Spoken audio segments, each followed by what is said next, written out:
Remember, the light is neither just white nor just black, but the light is the encompassing whole of the totality. Aloha, shifters, multidimensional travelers, dreamers within this beautiful holographic womb, aka Matrix. My name is Brendan, and thank you so much once again for tuning in to another very exciting, inspirational, and educational paradigm shift team building hangout for a very special edition today on the full moon of February 9. So full moon tonight, we got some awesome people joined in once again. So for the fellow shifters who are here with me for this live broadcast, please feel free to unmute yourself and make some beautiful noises to the people who are tuned into this.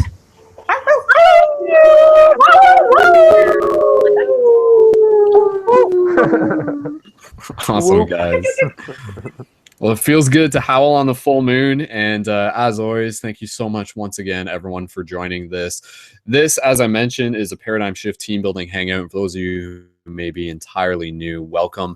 This is a part of the real world interactive game to help shift consciousness at paradigmshiftcentral.com, building a global team of shifters, people who are intentionally working together, coming together to be able to help shift consciousness, and also through the creation of conscious media and physical paradigm shift communities, which focus on regular open-minded discussion and meditation circles. So essentially what we're going to be doing here tonight is something that I actually kind of put forward before we began the broadcast. And it was something that we will be getting into addition of like regular updates related to the website and just wherever the conversation needs to go. Essentially, what we're going to be getting into tonight is another opportunity for us to come together as community, as a circle, to be able to help be mirrors for each other's growth. And in particular, one of the themes that I want to bring in with the theme of the eclipse in just kind of the times and the feeling of the transition of the seasons is this topic of taking a look at what some of the challenges have been for us within life, be it big challenges, small challenges, talking about them as a group, and then also looking at what are the lessons that come through the growth that we gain with these challenges. So we're going to be getting into that. And in addition, we're just going to be also introducing some of the shifters here and getting them to say a little bit about just who they are, their name, where they're from, what brings them to the project or to the hangout. And then also from there, we can just introduce the topic of, what are some of the challenges that we've been noticing, or just anything else that you might feel called to share as we pass the talking stick around. So as a reminder, this space is created as, in this case, knowing that we're going to be getting into some what can be very cathartic and important conversation, thinking of this as a digital sacred space for community to come together at a point where this is an answer to the question of what is needed. And the answer is community coming together, and having the digital space to do it is a beautiful thing. So thank you again, everyone, for tuning into this. And we are broadcasting, just as a special update, first of all, before we get right into anything else, letting you guys know that we're actually doing this broadcast successfully live through the YouTubes as well, through Facebook and YouTubes at the same time, which creates a new opportunity for this to reach new people. So if you are watching this through Facebook, welcome. And you can also find the link to watch through the main website and directly on YouTube within the comments. And please feel free to jump in on the comments if you're on the Facebook and drop some 11s in the comments there. And if you are there, please inviting you guys to share it. And of course, a shout out to our beautiful friends watching this on YouTube and everyone listening to this in the future as well. So there's always new and exciting things related to the Paradigm Shift Central Community Project, and I'll get into some of the additional updates later, though there aren't necessarily a heck of a lot this week. But again, really just creating this space for us to be able to practice having these discussions. And that word to me is just like very important. The idea of practice, acknowledging this is practice, and acknowledging that the comparison between practice and reality is almost one and the same. But by creating this space, knowing that this is a chance for us to just be able to have discussion about things that we don't always get a chance to talk about. So with that said, we'll get into the conversation. And at this point, I'm ready to pass the talking stick around. So again, if you're brand new to this, you can always create a profile at paradigmshiftcentral.com and tune in for future broadcasts. But you can also join this broadcast as well through the main website and just go to February 9th. And much love and thank you again so much for joining. And let's have another wonderful opportunity here. So before we get into passing the talking stick around, and I'd like to pass it to Michelle first, if she's okay with that. And if that's cool, Michelle. Okay, cool. In a second, because what I was actually just going to do, I was just going to invite us to do a moment of oneness where we just kind of take a brief moment to literally just meditate for 2 or 3 full breaths. So just inviting people before we get into this discussion of just allowing ourselves to be in this moment of oneness. So even if you're listening to this in the future, amidst all of this babbling skull Babylon, rebirth from within, finding that moment of silence and connecting to whatever this moment means for you. So go ahead and just connect with that for a few breaths right now.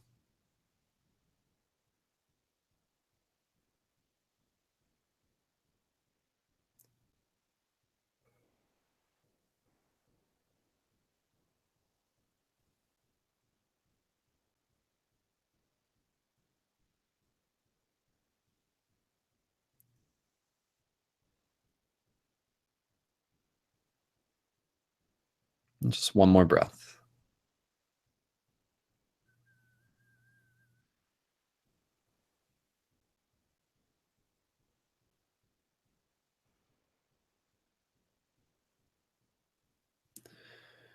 So gently, just from here, allowing yourself to maintain any sense of calmness, acknowledged and realized, and just carrying that, and just knowing that that's there with every breath.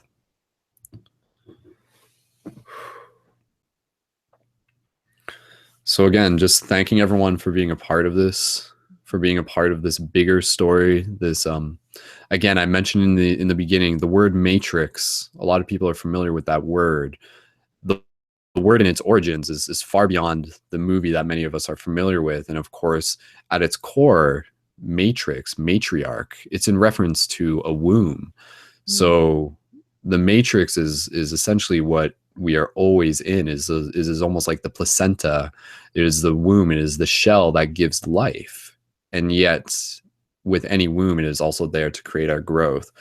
So what I wanted to be able to do also within the introductions is to get into the question of what are challenges. What does the word challenge mean? Because challenge seems to be very synonymous with growth. Is it possible to have challenges without growth? What is challenges? It is something that is calling upon a reaction, a response, a solution. Oftentimes we acknowledge that there's a challenge. It is also prompting us to acknowledge what the solution to that challenge is as well. So is everything a challenge? Exactly. We'll get into the question as we explore this topic. But with that, we're just going to pass the talking stick around and pass this over to Michelle when she's ready. And again, for anyone that you hear in this broadcast, you'll be able to connect with their information in the show notes afterwards. And Michelle's definitely a person that you can do that with as well. But Michelle, thank you again for being here, and happy full moon and happy eclipse, as we mentioned. So there's nowhere I would rather be than here with you. Yeah, for sure. Definitely. So in answer to the question that was posed, I feel that the first thing that came up for me, which I love this because it's everything so spur of the moment. I thought I was thinking about all the challenges and all the stories that I had about them and how to spin the gold out of all these challenges. But really what I noticed as Skull was posing those questions, or as you were posing those questions, depending on who I'm talking to, if I'm talking to the audience, it's really the emotional reactions or the responses that we have to our challenges that are our actual challenges versus what's actually happening. And for what I realized was that duality between what arises within our own emotional matrix, so is what creates our moving forward in our lives. So we have, which is it's this duality between us creating that, right? It's like a feedback loop.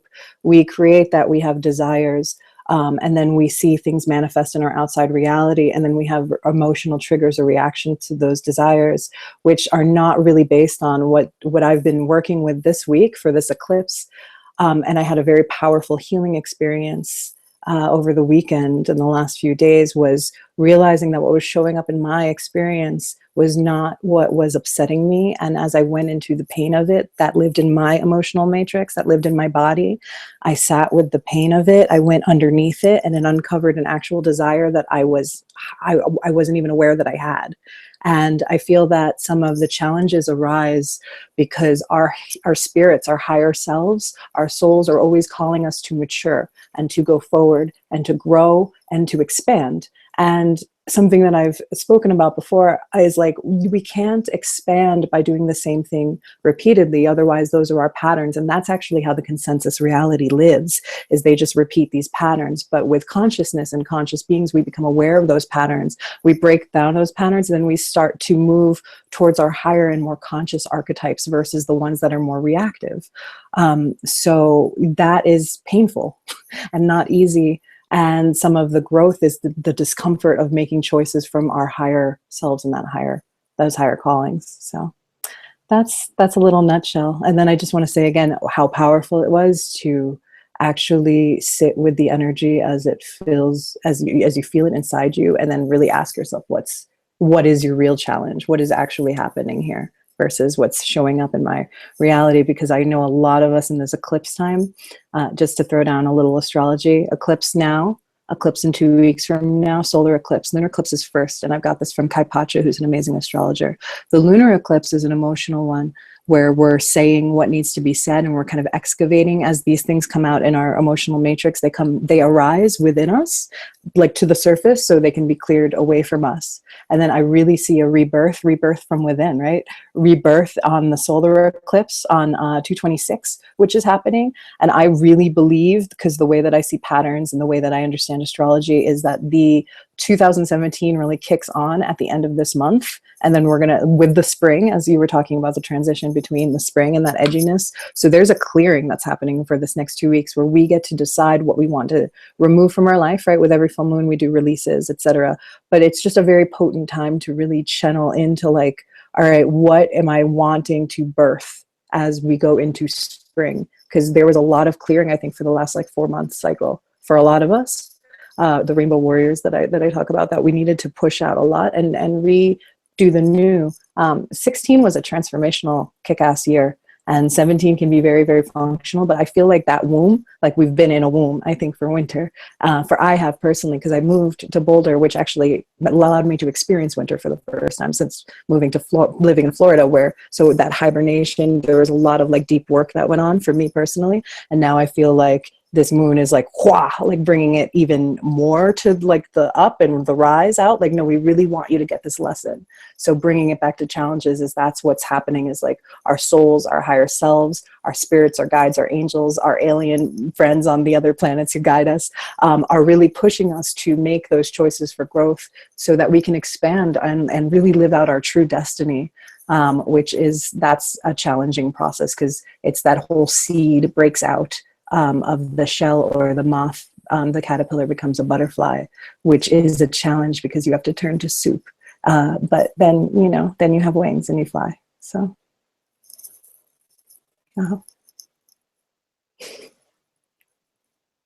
so that's my take on that. Could everybody hear me? Are we good? Yeah, that was beautiful. I always love when you speak. Oh, I miss you. Thank you so much. Gratitude. Thank you. Powerful. Yeah, definitely. Good. Did we lose Skull? There we go. Lost Skull. Okay, cool. Lost and found, no worries. I flew you into the matrix.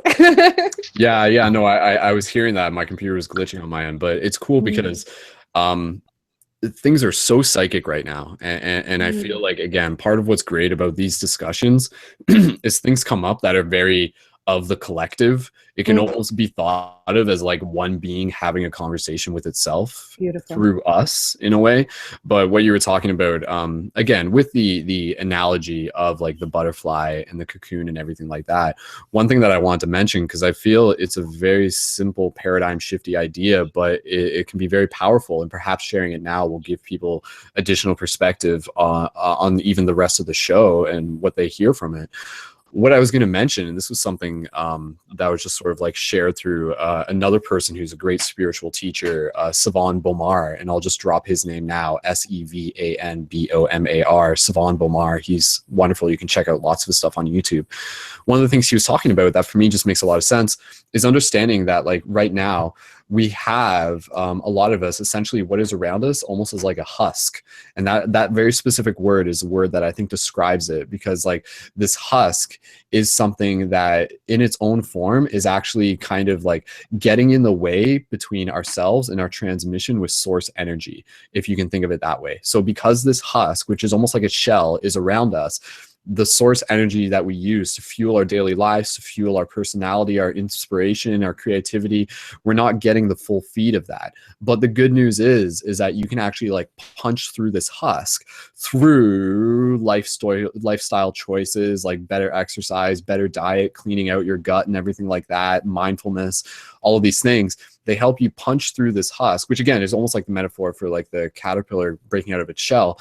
But the idea here is that knowing that that husk can be broken through creates this narrative where for some people who may be going through life and they've like felt a version of themselves that is very high spirited and in the moment and creative and like loving life, and then they'll get into a mode where they'll feel like very like closed off and kind of you know, like just a limited version of themselves, a fraction of who they were, and they feel that, you know, and they're just like, oh, why, like, can I be who I was again, or like I know who I can be. And the idea is that because this husk exists, which is a very common thing, everyone within this matrix has this as well. And knowing that this is a thing, or just an idea rather, can help people understand differently. But it's basically, again, that idea that the you who is that higher version of you always exists. They're always there. Like that never dies. The only thing that happens is this illusion that creates, that separates us from that through the creation of this husk. And then again, punching through that husk gets the light back in. And then we're just like, oh, there I am, there I was, there I always will be, kind of thing. So like, again, if your friend's feeling sad, like just this perspective, because it's not like the version of them who they were is like, doesn't exist or something, but it's still there. And it does, and again, this is where it gets into the idea of challenges, because it does take a challenge to rise into the occasion that calls us into breaking through this husk. And through breaking through that husk, like that's where we gain our strength and everything. So yeah, just a slightly different way of looking at it. But again, that high light version of yourself is always there, and it is there right now. Break through your husk. And that's the idea. I like I just want to comment on one thing, because you said the word strength, and that this week has been coming up for me. Like I drew the tarot card. I ended up putting like a lion, you know, with a kind of a strength archetypal art piece like a week ago on my cover photo. And then since then I've been seeing strength in different places and understanding it. And I read something about it, and it was saying the benefit about strength is that you get to surpass what you thought you were capable of. And so you grow in this, like you really don't understand until you have these challenges. Because even just yesterday, like things were coming at me from every direction. Somebody wanted to have a conversation with me that was like intense and serious, and I was wiped. And it was just like, but I like held my own and like was present in every conversation, and it was good. And I was going on with like no sleep, blah, blah, blah, blah, but I was just like, yes, I can do this. I'm here. What? Like, what do you need? What? I will be present. And so yeah, so we don't know what we're capable of or what our resources are until we're challenged by life and situations and people. And then we can rise, like you said, like we can really rise and find out what we're made of, and then we grow and we mature. So yeah, it's the beautiful light on really situations that are really demand a lot of energy from us, you know? Yeah, that's awesome. I think Breezy's got something to say, and I'll say something after. Breezy, did you want to jump in? Amen, sister.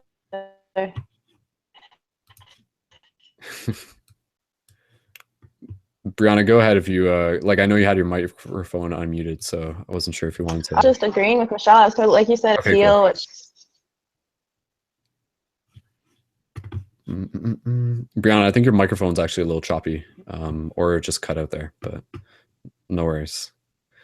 What I was gonna say though, and Brianna, just jump in whenever, if you want. What I was gonna say though. And I'll just say this, and then we'll just keep passing and talking, stick around, and shout out to new people who have joined. Anya, hello, and Bevan, hello. Hey, welcome to the Hangout, guys. Much love. Bevan, did you just want to check your microphone real quick? Do you want to just try that? Go. Try again. It's still muted right now.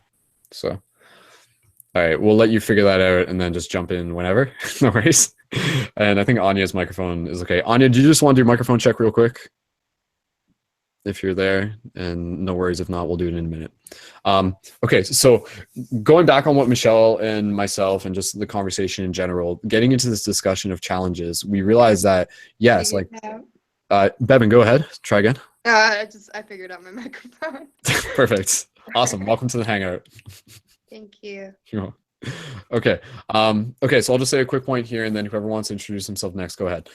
Again, this theme that I feel is coming up more and more again, and is actually the theme that we're going to be moving through the next couple seasons, is again, this idea, and this is what I even said right at the beginning of the show, that being a light worker, if you want to use that term, being a Jedi, the idea of light isn't just the whiteness that we recognize as light. Light can almost be thought of as like the darkness and the light, the whole encompassing, what we normally refer to as light. It's the white and the dark. Light is the full spectrum. And what we're actually going to be seeing in the coming months, and this is like not off topic because it does relate, is the concept of the gray Jedi, or that idea of a wisdom that understands that you need dark and light, quote unquote, dark and white, challenges and easy times, good and bad, to rise into more of who we are and to get the full spectrum of like the course assignment that we've come here to learn within this university. So the gray Jedi, we're actually going to be seeing that in the next Star Wars movie. I'm putting my money on it, or at least the concept, or they might refer to it as the Bendu Jedi. But again, it's like a person who isn't just about like, again, that whole paradigm shift when you understand that everything is happening for you opposed to just like to you. That simple idea is basically like the gray Jedi sort of thing. So again, going through the topic of what this discussion is going into the idea of what are some of the challenges that we face, yet also what have we learned from those. So I totally welcome you guys to share, and I'm totally down to get into some even taboo subjects related. Something I wanted to get into later was actually the topic of death. And so we'll talk about that, because I feel that is an inevitable challenge that all humans will experience at some point. That in itself. So this episode will be a bit of catharsis, and through catharsis is healing and growth as well. So we'll pass the talk and stick around. Michelle, did you just want to? I just wanted to throw in one thing that I learned. I learned this in Sedona. I think you can move your mic. You don't have to have it like that. Okay, sorry. When I talk on the FaceTime, I do that. One thing I learned in Sedona a few full moons ago was the August 18th, and it might have been an eclipse actually. It was like a partial eclipse, and it spoke so true, because the challenge that came was so again emotional matrix, just moving and heartbreaking and opening, really heart opening. But it was that everything that happens is for your healing. And one of my huge challenges, and then I'll let everybody, hopefully will be sparking, this is an idea that will spark other conversations, because one of my huge challenges personally is feeling that you're intuitively guided to go towards something, a relationship, anything that you're like, I'm going in this direction now, like doing workshops, whatever it is, where you're like putting like, oh, this is definitely been guided by spirit, and then you go down this trail and you are following your heart, you think, or your intuition, and then everything falls apart on you, or turns badly, or is very challenging emotionally, and you're like, WTF, like I'm doing it, you told me to do this. But what I learn is that spirit guides us through these challenges, or these deep dark pathways to go into the dark of ourselves, in order to have those excavations and have those things rise out of us, so that they still love you, like God still loves you, your guides still love you, but they're doing it on purpose, in a way to guide you through growth for your healing, so that everything that happens is for your healing. And a way to really embody faith during those challenges is to remember that that like this too shall pass. This is a window of excavation, like the eclipses. And then like in March, the first week of March, we'll be like singing, and everybody will be jumping for joy, and there will be wildflowers and, different things like that. But we have to remember that these are these processes that we together as a collective rainbow warriors of the light that we go through. So everything that happens is for our healing, as hard as it is. Mm-hmm. The truth is in the gray. So. Oh. Oh, cool. Okay. There's a lot to say, and there's a lot to talk about. And again, just this space is awesome. So thank you guys for co-creating it. So again, we do this so that this is like downloads for all of us. Let's keep passing the talking stick around, and we'll let the next person who would like to introduce themselves go right ahead. So that can literally be anyone. So whoever wants to introduce themselves next, unmute your microphone. And again, it's just who you are, where you're from, and what brings you to the project, the Hangout, and again, anything that you might want to say related to challenges or any challenges that you want to share. So, and how you've grown from them. So we'll give it a second here if anybody wants to unmute themselves and go right ahead. Looks like Alley Cat. Hey, Alley Cat, welcome to the Hangout. Hi, thanks. Awesome. We'll pass the talking stick right over to you, so whenever you're ready. All right. So I guess one of the main things I wanted to talk about for this eclipse time and talking about, going into that darker part of ourselves, trying to clean out even our own experiences and healing different parts of ourselves is kind of digging for those inner truths that we almost have to earn, I guess, almost like, unleashing our inner butterfly, right? Just the soul training and everything like that. And I feel like the eclipses and the full moons and different times like that, it helps us, kind of strength train different parts of our own spirit. And yeah, just here to listen to other people's experiences and, gather with other light workers today. Awesome. Glad to be here. Yeah. Awesome. Thank you again for joining. Very cool. All right, and we'll keep Alley Cat. Do you want to go by Alley Cat, or is there another name that you want to go by? Just double checking. Alley or Alley Cat's totally fine. Yeah. Sounds good. Perfect. Awesome. All right, so we'll keep passing the talking stick around, and whoever would like to go next, please just feel free to unmute yourselves. And welcome to the awesome Hangout talking circle thing that we got going on. Cool. Hey. All right. Nicholas, go right ahead, man. We'll pass the talking stick to you. Welcome to the Hangout. Oh, all wait, right, well, dude, what's up? Yeah, okay. I just didn't recognize you with your hood for a second there. All right, Nick, go right ahead, man. All right. First off, yeah, my name is Nick Bryce, or Nico, and I am from Michigan, currently living in Kalamazoo. I think humanity needs as much engagement in conscious topics, social and higher, and I am inspired by groups like Paradigm Shift, and I feel that uniting together to spread conscious media is probably one of the highest priorities that I feel I can take, what I would wage and say like any of us can take. So there's that. And just real quick, Brendan, I know you wanted to reach 100 people with this broadcast. So far it says we've reached 807. We're in great shape, man. I hope you can hear me. Yeah, man. Go team. Yeah. Good job, team. So again, that's 834 Facebook points on my end that I'm seeing. So we're basically, that's what I refer to them as, just Facebook points opposed to views, quote unquote. But again, right. that is potential feeds of people that it's reaching. We got 21 users on Facebook. Again, I didn't mention this earlier, but just segue to this. If you want to watch and help share the video on Facebook, then you can go to facebook.com/Paradigm Shift Central, and you'll see it at the top of the page there. But Nick, we'll pass it right back to you. Go ahead. Yeah, it's cool. And we've had kind of a steady between like 15, 20 people on live at one time. So,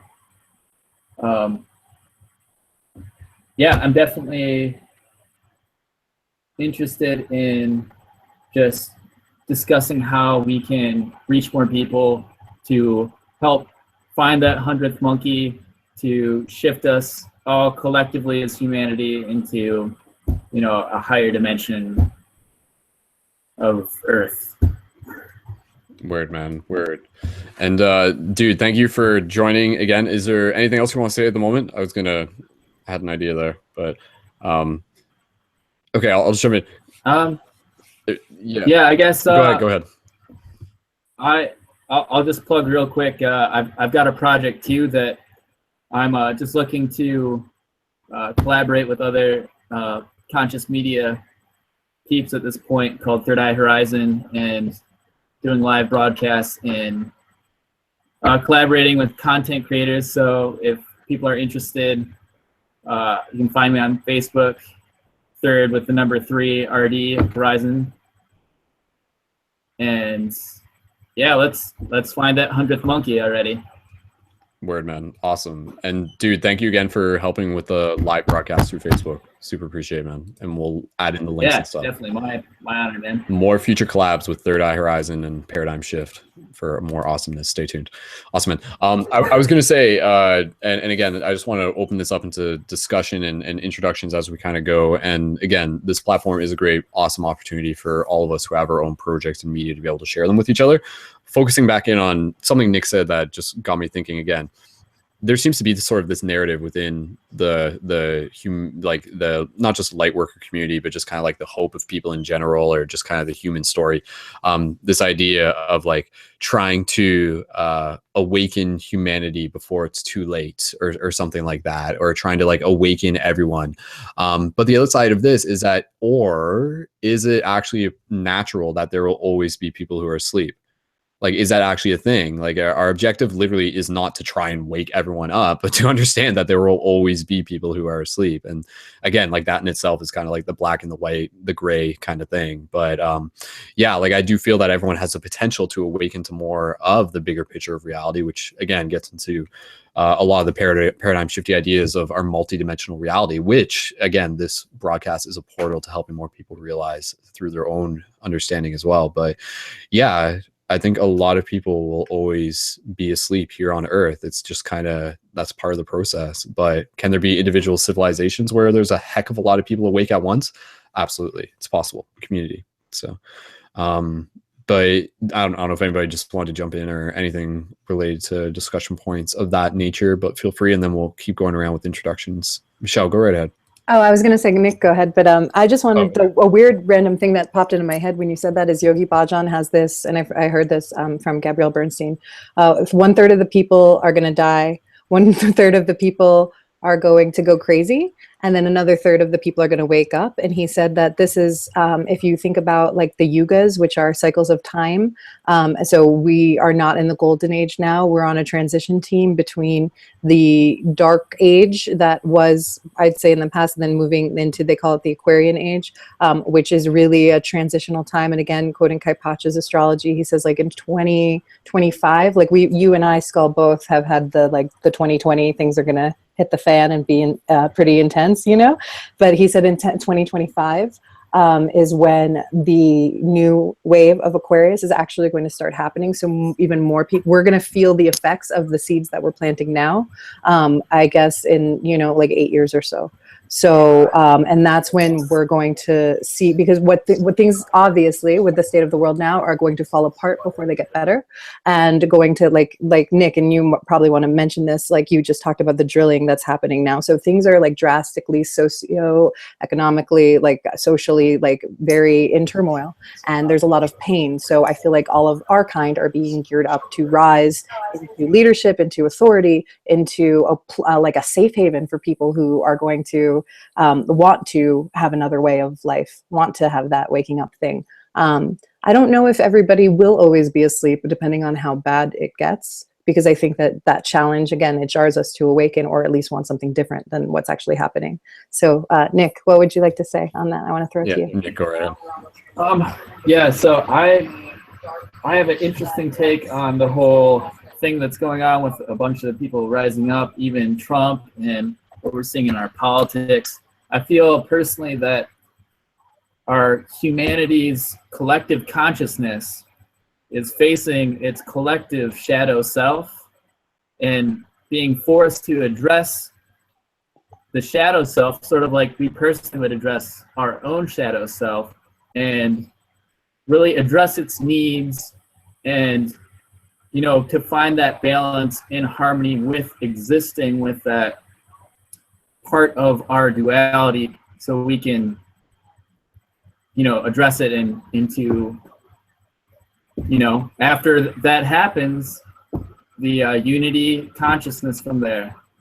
And I feel that it's just, as you deny, as you don't listen to your shadow self, you put it on the back shelf, it just festers and gets angrier, and when it appears and surfaces, it gets more powerful, and it's finally, it's not been addressed for, it's been pushed back and back, and finally it's come up to the point where it's just in our face now. And I think we just need to embrace that and, show our shadow self, collective self, some love, and find out how to unify and bridge that duality into oneness. Word, man, word.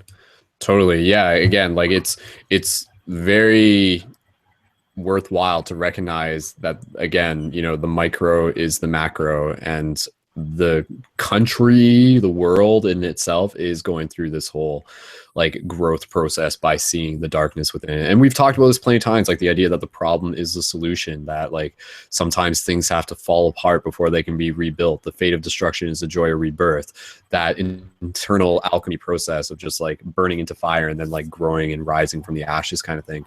We see this time and time again all throughout nature. And so, I mean, to see it on macro scales is very, again, just something to keep note of, as above, so below. But yeah, I'd love to get, again, as we get into this discussion, I want to invite you guys to be able to share about what are some of the personal challenges that we face within this reality as humans. And so again, this can be like personal challenges or things that are a little bit more general. And I know, I think a couple of us actually have like a bit of like a list that we prepared before this and everything like that.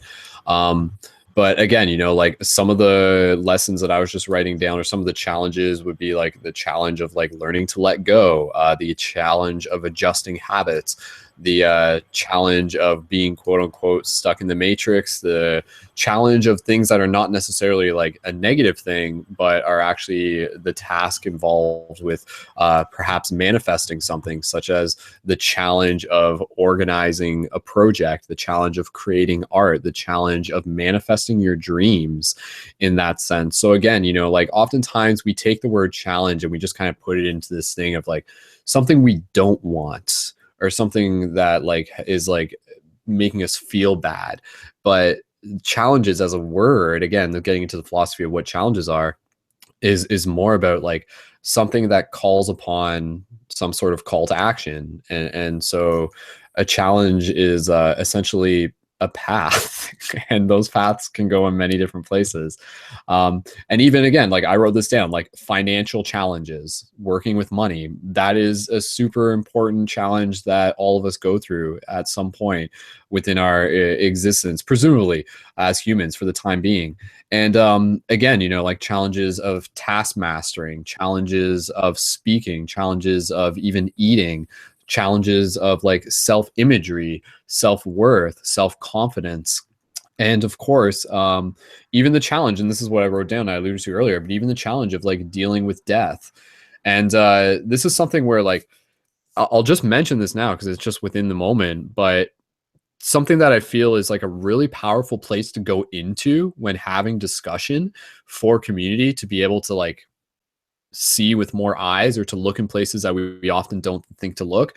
And this is like a little bit heavy, so bear with me. But again, on the theme of death, thinking about the concept of our parents dying, like literally going to that space, the space that so many of us stay the hell away from for as long as we can, because it's just one of those things where it's just like, whatever, like I don't want to think about it. I know it's going to happen.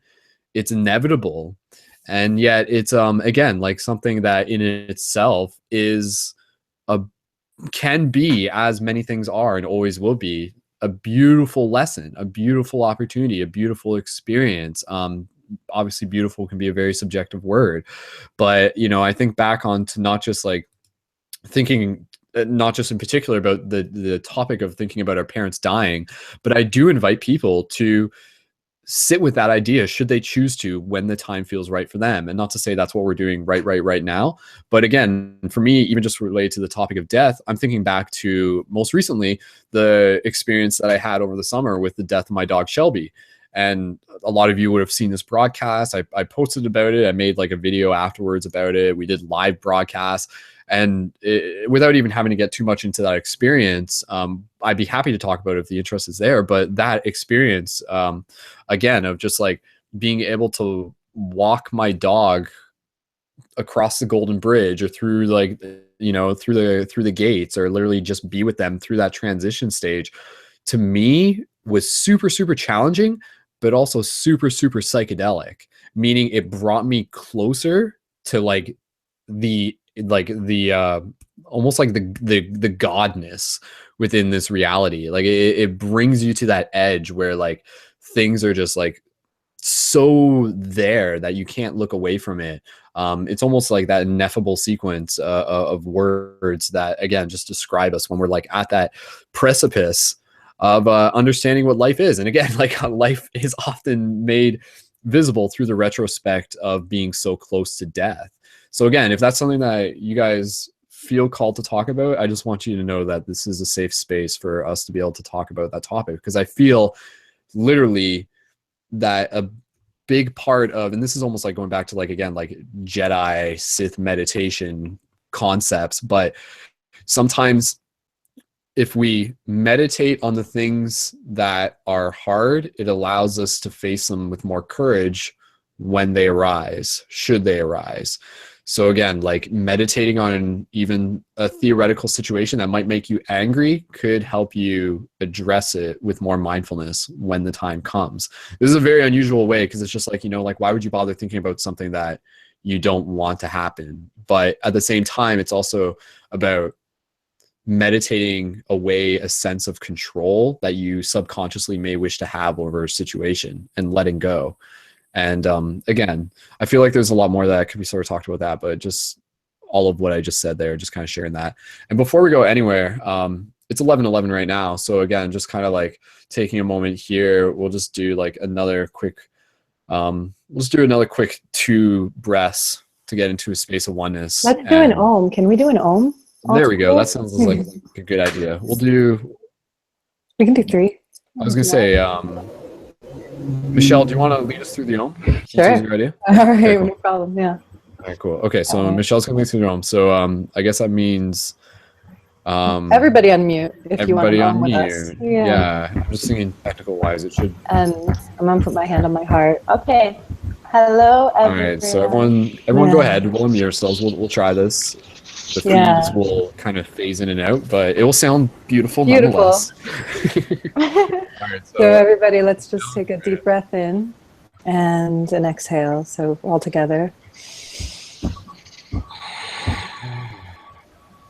And inhale to begin.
Thanks, Michelle.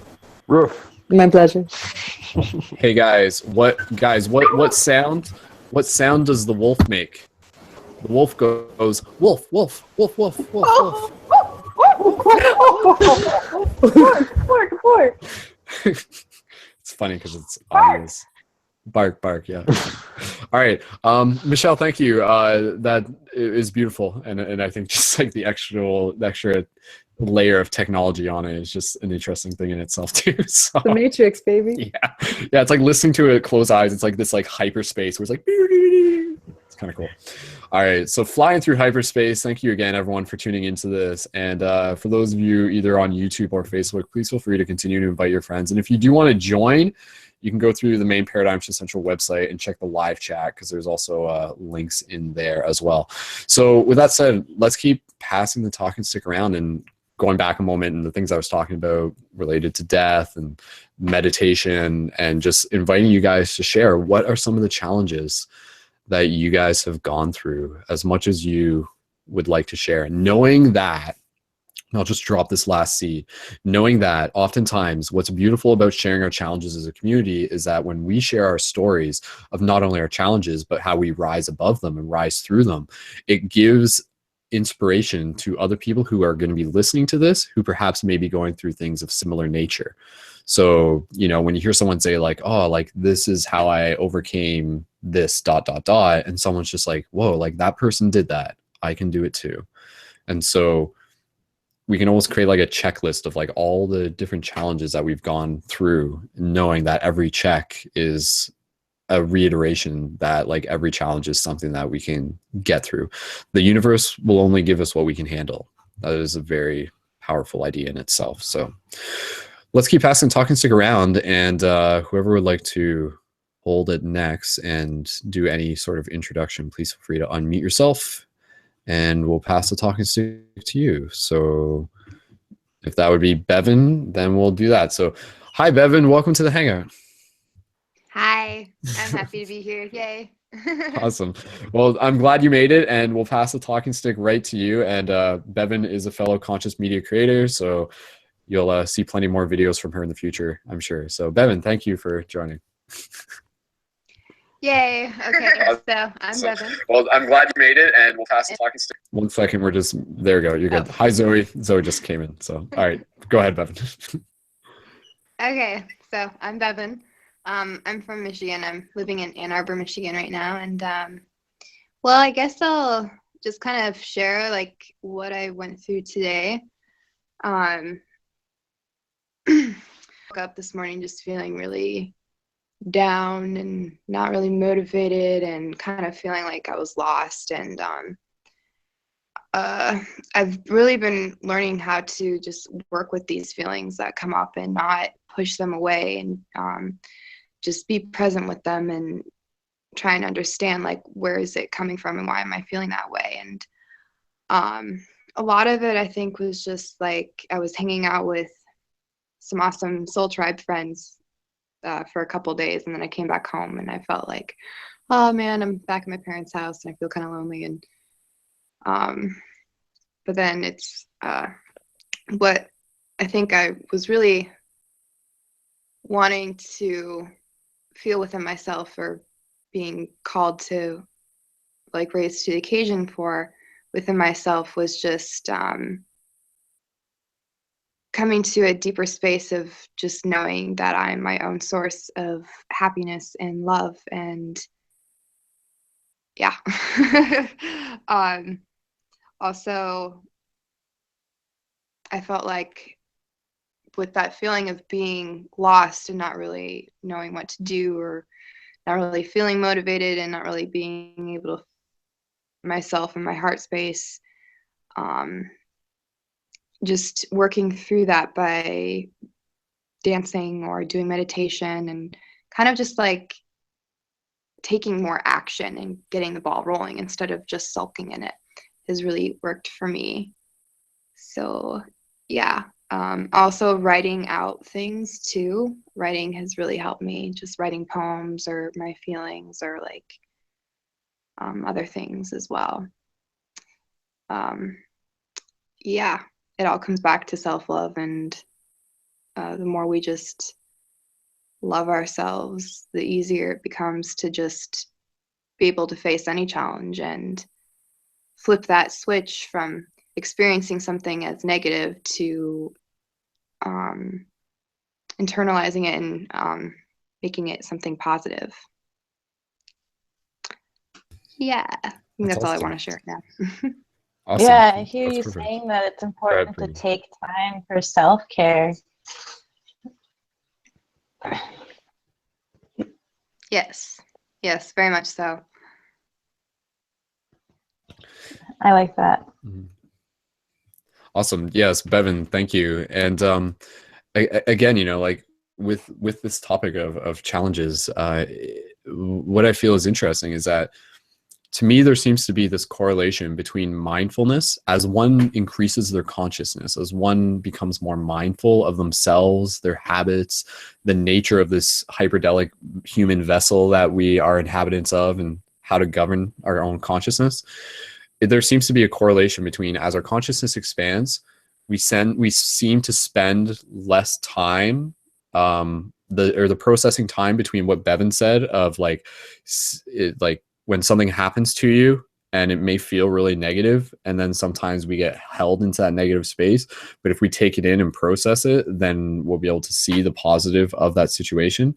That processing time, I think that becomes shorter and shorter and shorter. We seem to become less fascinated with like things like drama or just like self-pity or willowing or something like that, you know. And now that we know that there's kind of a formula to the idea that anything that comes at us is actually there for our growth, it allows us to shift that perspective. So, you know, like just obvious example, someone could just like get in some sort of accident and then they could just be like, oh, like, I mean, that's an extreme example, but again, like over time, like that accident may lead to a very important another cause and effect that in some cases this is where it almost gets into like this parallel of destiny. But again, you know, like more accurate almost with like a social scenario where if you get fired from a job, a lot of people would just be like willowing and willowing and willowing. The other opportunity is that like that is also opening up great opportunity for more things that are going to come your way, and everything is happening for a reason. So just honestly, like that simple idea, everything is happening for a reason.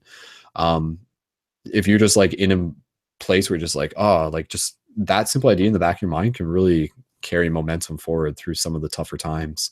And I know that it may sound like almost just like super simplifying very complex scenarios, but I'm just kind of speaking on a general sense at the very least. But yeah, that processing time seems to become shorter. We seem to alchemize things internally at a faster rate and then increasing our uptime that way. So we're less in this sort of like close off space, but we're more into like this open up, like I'm ready for life type space. But again, it's that flux of both that is very important. Both are worthy and both are important. So, I just want to say that Michelle, go taking ahead. space, you're speaking like my heart, and then it's taking space from the emotions. So that emotional matrix as it comes up in us is like that mindfulness that you're saying, like as our mindfulness increases, we're able to like take a step back from the reactivity of that and like look at it and then process it. Okay, what's really going on here? And that is so powerful. That's like true power because it's self-mastery. To be honest, you know, that's what self-mastery is. I feel like, you know, hardcore shamans, you know, like that's what they can do. Those Jedis, right? That they can do it like within the blink of an eye. And we're learning to be that really. And that's how we're helping other people being that, because when we're in that space, then other people, you know, it's like a catalyst for other people to be in that space too. So that's how we do it. We transmute. We're transmuters. So yeah. Yeah, and totally, and with that, like what you're just saying, like it literally is, if you're thinking about it, it's taking a step back to get a bigger perspective on things. So it's that action of stepping back that needs to happen in the first place to be able to see that perspective, which allows us to change our outlook of the situation. Because oftentimes, like that will be the case. Like we'll stay in a situation, and as long as we're like maybe too close to it, we might not be able to solve it from there. We literally have to either step away from it or step our thought process backwards to look at the bigger picture, quote unquote. Look for the silver lining, right? Look for the silver lining. Yeah, totally, Jared. Be in the present. Enjoy that gift. The present. That's right. Michelle, I'm not sure if you had anything you wanted to say on that. It seemed like you were talking. I was gonna. No, well, I said totally when you were. Yeah, I was like totally. And what I wanted to say was in A Course in Miracles, it says healing is or miracle right? Which is healing. You could use the words healing or a miracle. A miracle is a shift in perception. Healing is a shift in perception. So when we're looking at it like everything's a detriment, we're not going to find that. But if we look at it like, yeah, silver lining, you know, or like what, like taking that emotional distance from it, you know, it's very Buddhist, you know, in that way. Then we can actually work with the energy being presented to ourselves. And I think that that's a huge thing, is not resisting life as it comes up, but trusting in the journey of life. And then whatever is coming up, like I was saying, I was having 10 different conversations, like you just like, and then it came up again, like another test. And I was like, oh, that's a test. And it's like, wow, my lack of resistance to like all of these things happening at once is like is like allowing me to rise and meet and go through them and not be affected by it, as opposed to be like, look, everything's happening, I'm drowning in it, you know. So yeah, that's what yeah. Totally. Like this is like this conversation, I feel at its core is like getting us into being ready for that next level of human consciousness, where we're literally like an arrow that pierces its way like through veils, through illusions, through space, through the darkness and everything like that. And yeah, like it's just, yeah, like there's more I'll say about it a little bit later, but that's divine masculine energy, what you just said, divine masculine. And like everybody always talks about like but being that clarity, that beautiful, like, I am not going to get emotional. I am not going to get overwhelmed. I am going to direct my energy in a way that is like focused and on point, you know? Yeah, I see what you mean. Yeah, like, and not just like male as in like male, female, gender, but like, yeah, like in the idea of like taking a powerful message and like directing it for the purpose of like something very powerful, opposed to just making a beautiful garden out of it, which focused expresses intention. a very beautiful idea. Yeah, well. And it's very important, and that our warrior side, you know, is very important, focus. Especially in these chaotic times. You know, I mean, it's super important. Yeah. Like he said, everything happens for a reason. Everything happens for a reason. So Nick, I love your pirate hat, yo. That's my hat, Nick. Yar. Yeah. Make use of those Google Plus Hangout effects. Those are gone after April or something. I saw a notification. But yeah. Sorry, anybody else who wants to jump in on this topic? And again, let's also inviting more people. What are some of the challenges that you guys have faced? And I'll share with you some of the challenges that I have faced, ones that I can appropriately share with you and everything like that. I mean, I'll just say this now. For a lot of my challenges and stuff that I've experienced, like again, like I was thinking about this and I was meditating on it. Most of my childhood growing up, like it's hard for me to say like were there quote unquote challenges, not in the sense that it was like something that made it challenging to grow up, but obviously there would have been challenges just in simple scenarios like fitting into school and making friends and like just being on a soccer team or something like that, right? But again, it's just challenges is such a broad word. But for me, as I found a lot of my experience as a Cancer, my challenges mostly came up more so in like a prominent way of my growth by the time I was like in my teenage years, which seems to be like what happens for humans and stuff like that. So I mean, again, by the time I was like 16, 17, 18, 19, 20, throughout there, and some of my heaviest lessons were often related to emotions, were related to like romantic relationships and things like that. So breaking up with girlfriends and things, getting my heart broken, things that we all go through as humans. But those experiences for me have always been like super heavy in some way. And again, like this is why like I can't fully get into details about everything because I just want to be able to like respect privacy and stuff like that. But I mean, yeah, like a lot of my heaviest lessons were related to like emotional Cancerian heart oriented type stuff. But that in itself gave me like a stronger sense of love and has allowed me to like take my love deeper within my current relationship as well. Looking back, like I knew I was who I was then, but my perspective of love was almost like naive or something. And then through the process of like going through breakups and things like that, I gained a deeper wisdom of like what loving someone means in that sense. So again, just in that simple idea, my challenges were getting my heart broken. The lessons were learning how to love deeper. in a very simple way. Thank you for saying that. I'm going through a dance like that Yeah. right now. That's super. Yeah. And I'm a water sign too, so I'm Yes. like, you rock it, speaking. Yes, so much. Oh, yum. Okay, thank you. Yeah. You No familiar worries. with the 5 love languages? What's that, Jared? Go ahead. Familiar with the 5 love languages and perceptions What are and how those? people. Gary Chaplin he speaks of the 5 love languages and how we all have a core. We all speak and receive love languages differently. And once we find out our primary love language, we can give that to each other. And we all assume through relationships, this little box of love and what we put in there to be the same, but it's not. And all people seem to have this inner child that's wounded or have a way they grew up to understand love differently from others. And we all just assume that this love is the same, and we give and you give, and the other person just doesn't see it. And this is a big assumption. And until we understand that all these other love languages, or if the partner you're with or your children, whoever, has a different way of understanding love, this is the way we have to give it, because they won't receive it either unless we give it to them the way they understand it. Like any other language, they have to hear the words that they comprehend. And the 5 love languages would be the obvious: physical touch. Then you have the words of affirmation, quality time. And then there's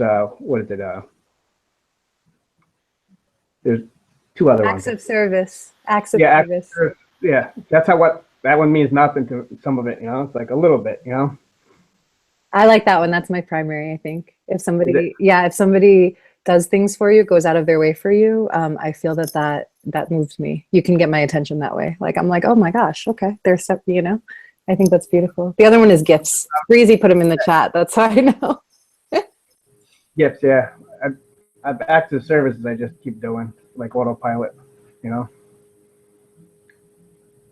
But it's important, perceptions, points of views.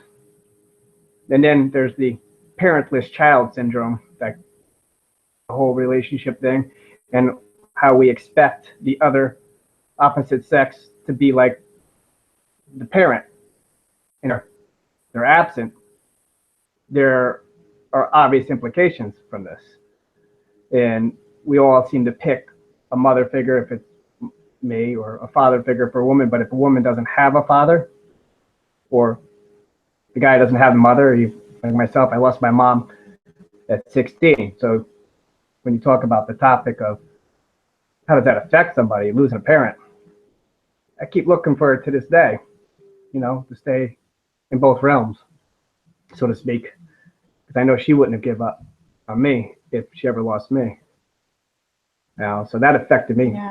Yeah, I'm sorry for your Every loss. day I wake up, it's still there. It doesn't just go away,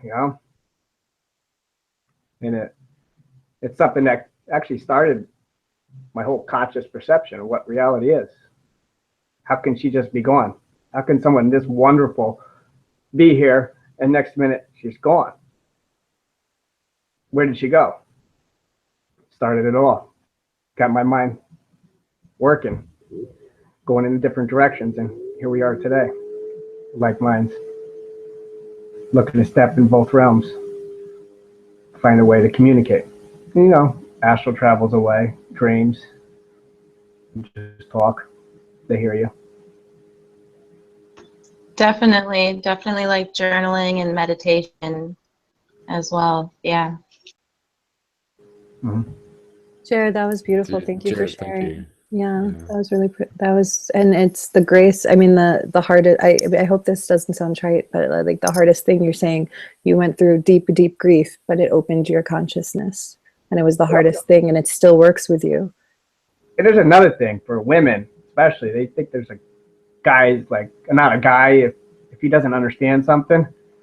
I think I speak for myself and a lot of other guys. We're kind of stupid. We need to hear a couple of things from a woman's perspective, because it's different. We're growing up and we're treated a certain way if we cry.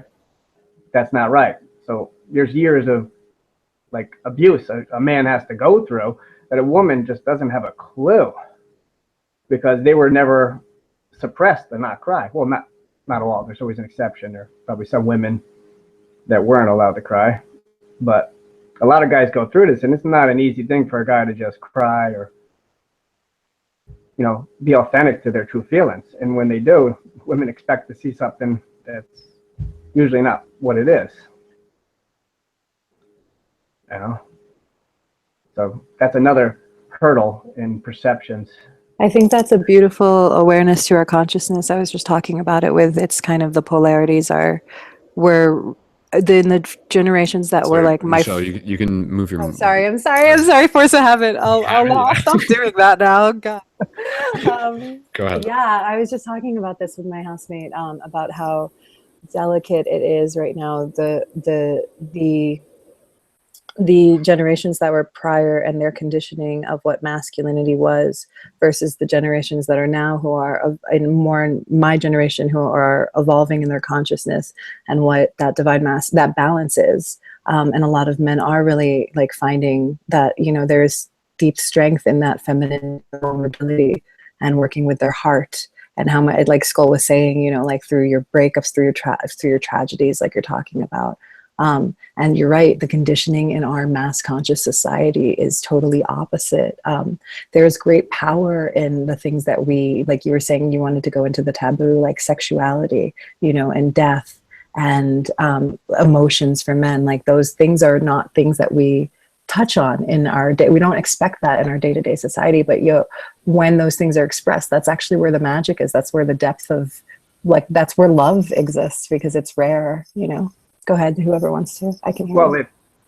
That's if the other person's willing to speak as well. A lot of people don't want to see the other perception. It's so hard to understand and comprehend that most people don't want to go down that road, you know? Yeah, a lot of people keep things on the surface. I agree with that. And there's never feedback. Relationship from relationship. This is where I suffered. You know, I never had a problem picking up women, but keeping them because of the perception. My mom wasn't around since I was 16. So I never got feedback from a woman's perspective. And then one relationship to another, the woman never gave closure, never gave feedback, never really truly expressed what happened there. And usually it's too late by that time to get any feedback. So it's very important that, you know, people talk and communicate and actually understand people's perceptions and points of view. Totally. I think that's what makes a really good relationship is that when you do have that communication with each other, then you can have like a conscious way of actually evolving the relationship. If that's not there, you can't. You're totally right. Yeah. Yeah, healthy communication is usually something that we're taught or that we have to learn later on in life. Communication to one person can mean something different. I just went through a relationship and I was just communicate. But then it comes out and that's not accepted. Because what she was thinking was something different, or it was a quiet moment, or something I said triggered other things. Or there was this, you're talking about things that might be hurtful, so that's not positive. So how do you do this? With a text message? We write on the internet? How do you have communication without communicating? Becomes another issue. And I found it's a lot easier just to text, just to communicate when it comes to some of these hurtful issues or hard issues, if you will, when it gets negative or miscommunications. And how do you uncover all these miscommunications and assumptions unless you talk about them? You know, you get rid of that mystery. Sorry, good. Can you hear me? Yeah, go ahead. I'll add in. Yeah, no, you could interject. Yeah, thank you. I was gonna say, like, I think what you said there really hits home such an important topic. And again, because as soon as you said it, I'm just like, oh yeah, like that was totally one of my challenges, communication. Like that, I feel is just like something across the board for all humans, but more particular in this day and age. We're literally having to like, we're being like pushed into this antisocial society where it is, for a lot of people, again, it is, for some people, it is driving them deeper into a sleep, which again also leads to like a precipice that will probably burst and wake them up eventually. Or it is also leaving us into a space of just being like, how do I do this again? Like, how do I communicate? And having I mean, there's just so much to say on that topic, but yeah, just acknowledging that so many of us, a lot of our challenges come from a lack of proper communication when it comes to interpersonal or relationships or speaking our voice or expressing ourselves. You know, a lot of people like, and like you said, like assumptions are another challenge as well. For timing, What's right? that? It's got to be properly timed. It's got to be properly timed, right? Yeah, like knowing how to say things. Someone's got to be lined up to talk to, right? Yeah, I mean, there's just so much to say on that topic. I'm just kind of like not even going to say too much of it right now, but I'll pass it back to you or anybody else who wants to jump in. But I think communication is a huge topic. I'd love to Jared, hear or is there anything else? perspective in here. So Yeah, let's keep bouncing it. Let's keep bouncing it around. Interject, please. Okay, Zoe, go ahead, and Jared, thank you again for bringing that and sharing. Zoe, go ahead. Mm-hmm. Yeah, I definitely have something to share about the topic of communication and relationships. Yeah, I've been studying nonviolent communication lately, and it's like a specific method of communication called needs-based communication.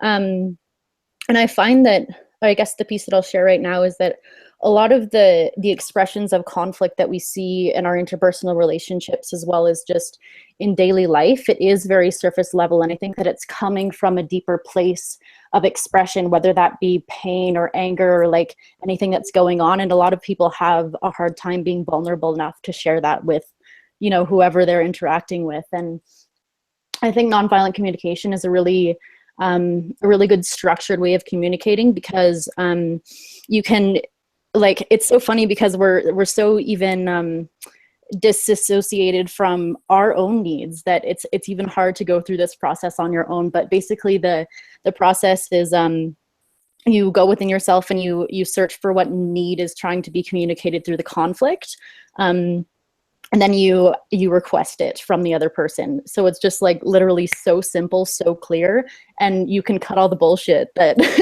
that is so often causing so much more conflict and so much more disconnection when all we are actually searching for is connection with ourselves and deeper connection with others, and like true intimacy and sharing vulnerably from our heart center. Mm-hmm. Yeah. Oh, okay. So wait, I want to jump on that if that's okay, Jared. Wait, I just want to ask, what does that look? Can you give me an example of what that looks like? Because I was like writing like search for the need that you are feeling, like, because whatever you just said was so potent and juicy. So it's search for the need that you are feeling, okay. Right? And then request it. And then you said something about like that creates intimacy. I love it. So I want to go deeper into that. Okay, so it's a good practice for all of us. Deeper, man. I like your room. Oh, thanks. Yeah, my friend's art, she like activates our like chakras through her art. It's like super cool. But anyway, right on. So the whole process, basically, this is like a this is what the companion book looks like. This is Living Nonviolent Communication. It's a companion book for the actual book itself, but let me see if the process is actually in here, because then I can eloquate it much easier. But it's 4 steps. So I don't think it's actually in here. But basically the process is you go, when you notice an emotion arise, I guess the first step would be like disidentifying from the emotion and going within yourself and discovering what need isn't being met in the certain interaction. That's perfect. We were talking about that in the whole beginning of the podcast. That's awesome. Go ahead. Yeah. Yeah, cool. And so like that's the cause of a lot of our anger, is because our needs aren't being met in a relationship.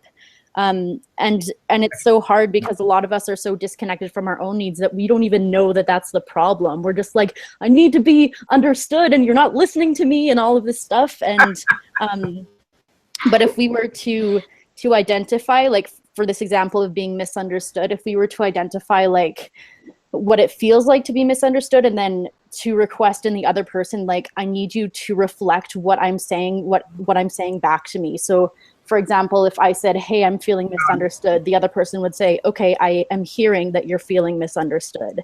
And so it makes you feel heard, and it makes you feel understood even in that. So it's just kind of becoming more clear on what your needs are, instead of and just expressing those and having the courage and the vulnerability to actually ask for what you need. And I find that a lot of the time shame comes up when you're talking about needs. I know for me, a lot of the shame has been like in physical touch, like, because that's one of the ways that I receive love most. And it's like, hey, I really need a hug right now, or I need a massage or something like that. And I guess just in my conditioning, that's been hard, but I think it's really beautiful because with this kind of method of communication, when you have the courage to ask for it, it's like, it breaks down the programming every time that you do it. That's great, but two of my exes, that was not theirs. And that wasn't happening. And like, you know, I would think that's perfect, but not everybody out there looks at it that way. Yeah. They get lost in their own wherever, and I don't know. I think it takes a lot of training to get to that level, and I guess if you're in a partnership, a lot of the time it takes a lot of training for how to effectively communicate between you two, or however many people are involved. Yeah, communication like is one of those things where it literally takes practice. And again, you know, like that's part of doing this right here, right now is part of it. We need that space to be able to just like know that we got, you know, the practice underneath us. Zoe, thank you for sharing it. And I think what you're saying there, specifically the topic related to feeling shame is actually, again, like one of those cross the board sort of topics that a lot of humans have experienced, especially like when it comes to related to like expression or sexuality or needs or anything like that. I know there's like a lot there that could be explored deeper. I just wanted to say, like, just pointing out like the sign behind you over your shoulder. I love that too. Every upset is an invitation for that healing. One. And that Manila. Yeah. Yeah. Yeah. Zoe wins our synchronicity award. No, I'm just kidding. Yes. I agree. Thank you, darling. Wow, how beautiful. Your contribution, very important. Yeah. And this one here is called Transitioning into Love. Oh, love it. Beautiful. Yeah. Awesome. Cool. Sweet. Yeah, Zoe, thank you again. Every upset is an invitation for healing. I love that. That sums it up. Again, you know, like upset, it's a matter of perspective, shifting your perspective, shifting your paradigm. Yeah, totally. You're like uprooting. Yeah. I was just going to say, we'll keep passing the talking stick around, but Zoe, is there anything else you would like to mention, either related to any personal challenges that you want to talk about and things that you've done that have helped you grow and lessons you've learned? Anything else you would like to share? Go ahead. Vipassana meditation. That's one thing that is just like, it's so amazing. And I highly recommend everyone to. Oh my try goodness. it. Have you done it? Yeah, totally. Yeah. Oh, fantastic. Okay, cool. Cool. Another old student. Hello. Hi. And I also posted the 4-part communication process in the sidebar, so you guys can check it out. And but yeah, so that's, I guess, that's what I have to share. Cool. Awesome. Thank you again, Zoe. Yeah, thank you.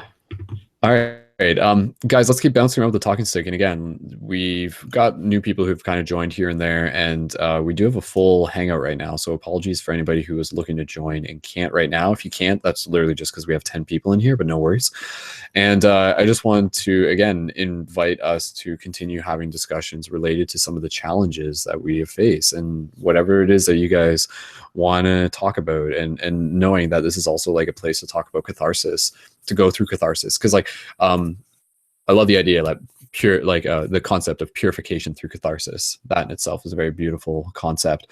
But what I wanted to be able to do, again, it's just like inviting anybody who would like to share anything else that they would want to talk about within this discussion related to challenges or anything. So we'll just pass the talking stick around to whoever would like to introduce or say anything next. So if anybody who hasn't done so yet would like to do so, please feel free to just unmute your microphone.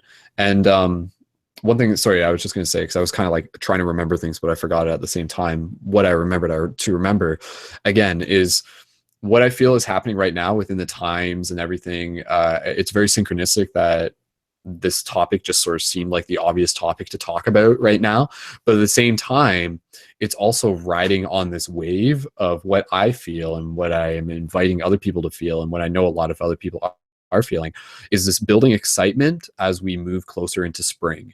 So literally, like, this is kind of like coming off the process of moving through winter, and it's like, okay, like, we're moving through winter, and for some of us, like, we're almost out of it. So now we can kind of step back and look at what happened back in January and December and November and October and September and everything we've been going through. But at the same time, we're at that place where we can look at our challenges, see the lessons, and move forward with hope and momentum into our future and into the spring and into the rebirth.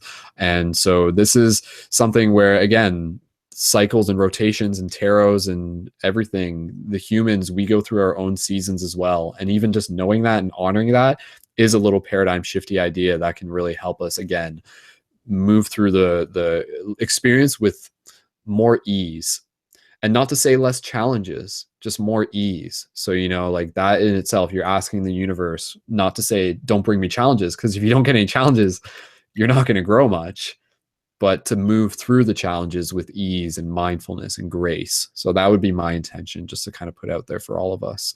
And I feel, again, that's kind of, as you level up your consciousness, that's kind of what you unlock within yourself, your ability to move through these experiences with more grace. And not to say you're not allowed to be graceful. You can be as messy and as dirty as you want. Every experience is the one that you need to go through. And again, like, and I'll just say this last thing here, and just passing talking sick. I've said this before, but again, it's just such a big idea and a beautiful idea. The universe isn't here to make you happy. It's here to evolve your consciousness. If you go through the narrative of thinking that, like, you know, almost like this religious idea that, like, God is good and he wants the best for us or something like that, like, not to say that's not true, but I mean, the truth within that is that the evolution of our consciousness is what's good. Though at times that can mean being unhappy. But again, it's the whole spectrum. So knowing that the universe is here to evolve your consciousness, not just make you happy. Therefore, in some cases, you appreciate the moments when you're even happy with more happiness in a lot of ways, just by knowing that all is part of a much bigger story. And believe me, all of us, we're breaking through that husk. The light is coming in, and we're unlocking our potential and leading the way, pillars. And by doing it, we invite others to do the same. That's the big story. So for everyone listening to this, your transformation inspires more transformation. Keep carrying that light. Okay, let's keep passing the talking stick around. Who hasn't said anything yet might want to unmute themselves and introduce and talk a little bit. Manny. Yo, Manny, Hey, welcome. what's up, brother? Welcome. Hey. Officially, we've been around for a little bit. And Manny, we'll pass the talking stick right over to you. So again, if you just want to say, like, who you are, where you're from, a little bit about what brings you here, but also anything that you want to talk about, challenges, personal challenges, or even macro challenges as well. So Manny, thank you for being here, man, and much love. Go right ahead. Right on, brother. Glad to be here, man. Glad to be here tonight. Yeah, one love, much love, nothing but love.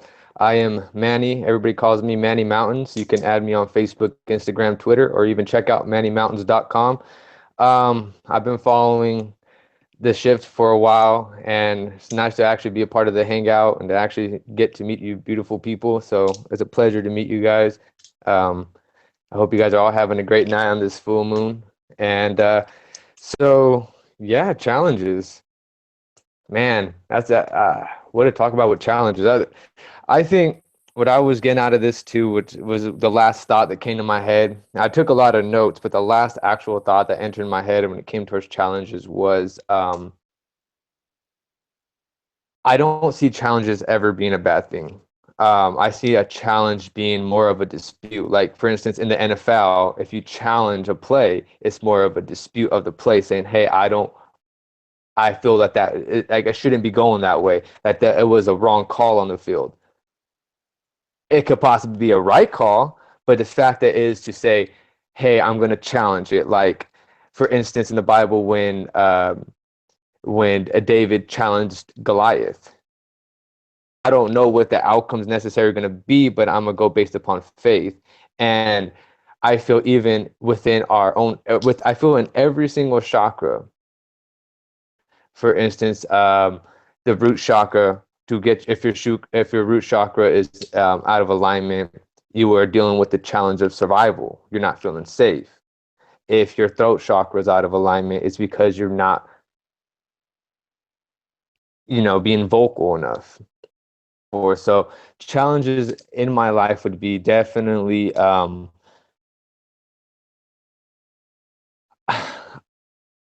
think would be definitely, okay, another good example would be, for instance, Manny Mountains. My name is Manny Mountains. The name Mountains came from actually climbing a mountain. Now, when people see a mountain, they think of a challenge. I got the name Manny Mountains because I am the climber of mountains. I'm the climber of challenges. And I feel within our lives, there's always going to be a challenge. You can never really rid out a full challenge. Every day should be another challenge.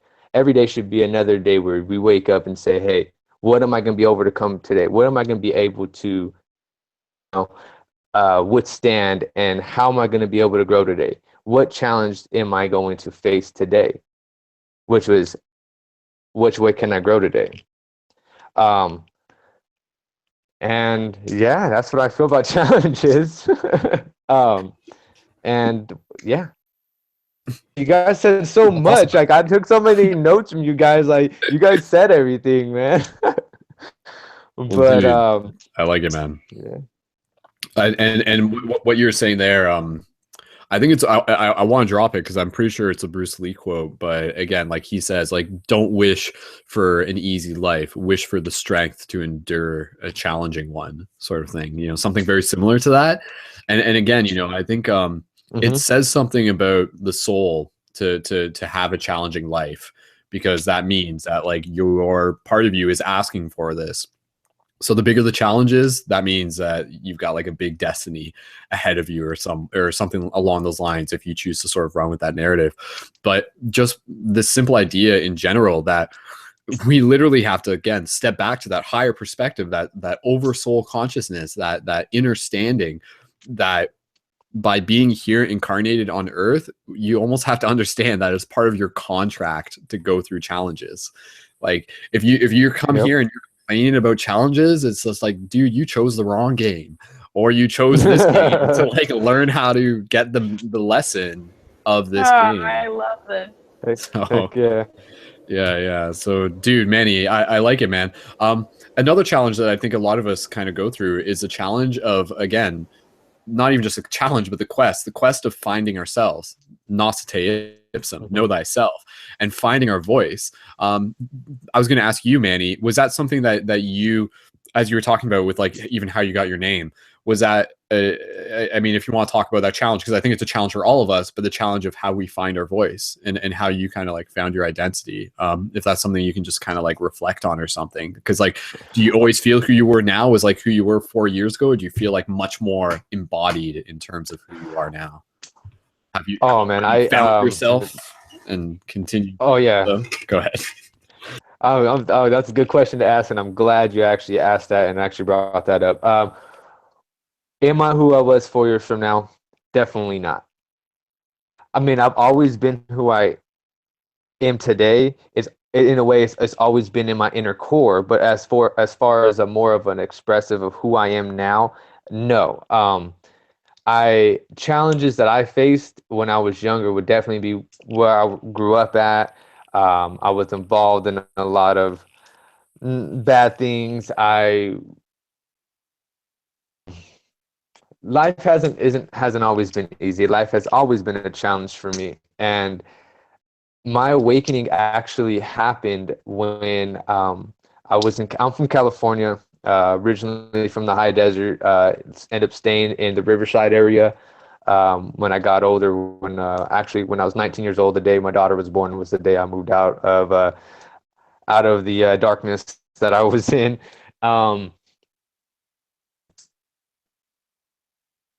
When I got the name Manny Mountains, I was on a self search. I felt like who I was at that very moment what, like, who everybody, everybody's perception of me. Everybody had a different perception of me. When I left where I was from, people still see me as that person. I just totally disappeared out of their life, and I think when they thought I would return, I would still be the same person. Um, and then at the same time, everybody who I happened to meet at that time, for those, I'm 24 now. When I was 19, so about 5 years, knew me as somebody else too. And in a way, I kept feeling like everybody that was either knew me or were getting to know me never truly knew me. So one day I ended up, I climbed a mountain. I was in, I went to Washington State, and I went to the Olympic Mountains with my brother, and it was there that I found myself. I actually have a video of my recording, and it was me saying, I remember I said, I may have a beard, but I'm no mountain man. And just that little quote, I mean, to you guys, it would be like, what the heck does that mean? But to me, it was like, man, that makes so much sense, because I have this beard, I have this perception of myself, but I'm over here in the mountains, and I was literally scared. I thought a bear was going to come out. I was shaking. I was like, man, this is scary. But in a way, it was like, whoa, why am I so scared? Why am I so scared of death? What am I doing? Who am I? And it was at this time where I sat down with my brother and by this beautiful lake that we end up finding, and I said, I'm gonna sit down and I'm gonna enjoy this view, and I'm gonna soak it all in, and I'm gonna meditate and ask myself questions, because I meditated, I prayed, I did a lot of stuff before that, but it wasn't until that very moment where I sat down and said, and actually questioned my own self. Instead of questioning everything else around me like I always did, I never truly questioned myself and see who am I truly. I know what I always did, I know what I've done, but not who I am truly. And it was then where I said, and I'm a man. Okay, yes, I'm a man. I'm Manny. That's my name, Manny. And where am I? I'm in the mountains. What am I doing? I'm conquering a fear that is in the mountains. And I remember when I was with my brother in the mountains, I have one of my biggest fears in the world, is bridges over water, high bridges over water. For some reason, that is just, I'm scared of that. I'm scared shitless of that. It scares me so much. But there was a steel bridge, and you can look it up it's in Washington State. The steel bridge is known. And I told my brother, that's it, man. I'm tired of being in the shell. I'm tired of always, having any fear at all. I want to be the conqueror of mountains. Let's go to the steel bridge. And we went to the steel bridge, and I remember I was recording myself, and these are all videos that are going to be on my YouTube once I actually drop it, where I recording myself, and I remember I'm recording myself because I was too scared to look down, and I crossed the bridge, and I remember I was on that bridge. It was a challenge for me to even just walk on that bridge, let alone railing, let alone look down, let alone even breathe the air that was above that bridge. And it was then where I was on this bridge, and I looked down, and I was looking around, and I said, this challenge, like you will never see the peak. You will never know the climax until you climb the mountain. You will never know what the challenge is until you actually do it. And then when you do it, you realize that it wasn't really a challenge. The biggest challenge anybody could ever face is taking the first step. Once you get that, in my opinion, that's what I feel, that's a huge I mean, there'll be more challenges along the way, but the biggest challenge is actually taking that first step. And it was actually when I came back from Washington State and got back into California when I totally changed everything around. I went on a vegan diet. I smoked for about 6-7 years. I quit smoking. I picked up tobacco again since I've been out in North Dakota, but I'm drinking. I'm gonna challenge myself and challenge my body. I'm gonna challenge my mind. I'm gonna go on a complete sobriety. I'm gonna go as hard as I can to prove to myself that I can withstand any challenge that I feel. And people would tell me, you can't quit, you can't do it, you can't do this, you can't do that, and here I am. I did it. I did it for a couple months, and I'm still like, in my opinion, in my mind, I could do anything. I could do anything I set my mind to, and anybody can, as long as you truly believe that the challenge that you are looking at is the mountain that you're looking at is it's only an anthill. Yeah. Many mountains. You Dude, guys got me nervous, man. Dude, that was awesome, man. That was beautiful. Dude, you did great, bro. Dude, you're Right on. You're awesome, man. Man, like I think again, like the more we talk about, the more for me it's just like putting together this incredibly obvious picture. And I feel like a big part of what it is that we're going through right now is we're embracing the challenge of what it means to be like a conscious co-creator within the dream.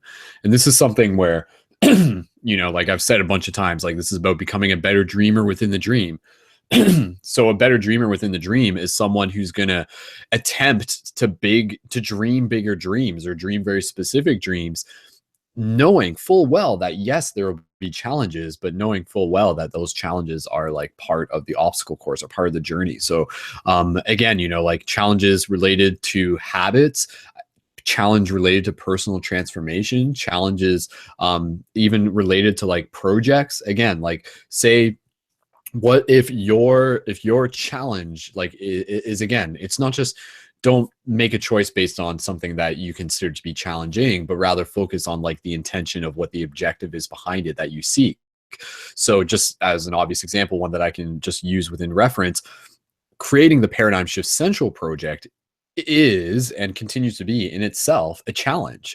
Yet my intention behind it is to like create this like awesome digital network where people can connect and communicate and talk to each other. And okay, I'll have to like build a website and like host things on a regular basis and figure out social media and do all this and do all this and do all this. None of this stuff just happens by itself. It all has to be like a part of a moving system, which in itself, again, can be thought of as a challenge. Yet again, like what does the word challenge mean? Like challenge in itself is just almost like the gears of a system that turn things forward. And like as we embrace and move the challenges, that like moves the narrative, it moves things forward. So like knowing that we can literally like bringing into question, what do you want to create within this reality, and really pushing that, encouraging yourself to push that in maybe ways that you haven't previously thought of, as much as you choose to sort of like balance out what challenges you want to take on. So, you know, you can say like, okay, I'm going to start off with like a small thing, and then you get bigger and bigger and bigger, and it almost becomes like kind of like a weight training, you know, any sort of fitness or any sort of habit, and like small challenges build us up to bigger challenges. So, I mean, there is almost a methodology in terms of learning how to take on challenges. Like state the obvious, you almost, I guess in a lot of ways, it goes back to this quote that I've said a bunch of times that I just kind of quote myself from saying, but every challenge, I basically say every challenge is just training for the next one. So like look back on your past and literally see the challenges that you had back then were like getting you ready for the challenges that you are capable of mastering now as well. So yeah, I again, Manny, thank you. I think that's awesome, man. And what you're saying there about even the mastering of habits, I think that's a great place for people to start. Noticing like the part in ourself that may like almost but choosing to change habits, choosing to overcome what you can almost think of as addictions, and this can be related to many things. It can be related to habits, it can be related to food, it can be related to pornography. These are sort of like the common things that for people to break outside of them would be challenging. So the opposite of challenging is almost like this like sort of stagnancy in a lot of ways. So if you're not like embracing challenges, then you're becoming stagnant. And again, just goes back to the idea that that's, you know, you're not growing and stuff. But encouraging people to, again, like you said, like the challenge of like cutting substances out. Like I think that's a great challenge. And again, even for people who listen to the show here and there, like knowing that cutting out the use of cannabis is great for developing dream recall. So what I think we also have to do is fall in love with the narrative of knowing that with great challenges come great rewards as well. So I think that's kind of in some cases what we need to do. We almost have to put ourselves in the future tense where we know we have already accomplished this challenge, and to fall in love with that reward, or fall in love with the mystery of what that reward will even be. You know, it's just like, oh, okay, like I know this is going to be challenging, but I know once I'm going to be through this, it's going to be so freaking worth it. And that's why I'm doing it now. And so you fall in love with that future, and you let that pull you forward into the present. And again, like that can be on big things, that can be on social things, that can be on personal things, and that can also be great for individual habits. So again, just even with the cannabis one, because this is honestly just like, that's something I can relate to. It's like falling in love with the commitment to like being connected with my dreams is something that helps me make a choice as to like whether I'm going to work with cannabis, knowing that it will affect my dream recall in a sense. And again, falling in love with the idea of like not eating food late at night or something like that, like a heavy meal late at night, even though it's kind of like this thing that I think a lot of us will kind of do now and then, but like knowing that, like, again, choices related to diet, not eating that cookie every day is going to result in you feeling much better about your wholeness overall. So what we notice oftentimes is that obviously the human impulse is to just like take the easy thing or take the instant gratification. So noticing the challenges in acknowledging where instant gratification comes from in our life, checking whether or not we're addicted to it, and then stepping into the challenge of breaking that habit.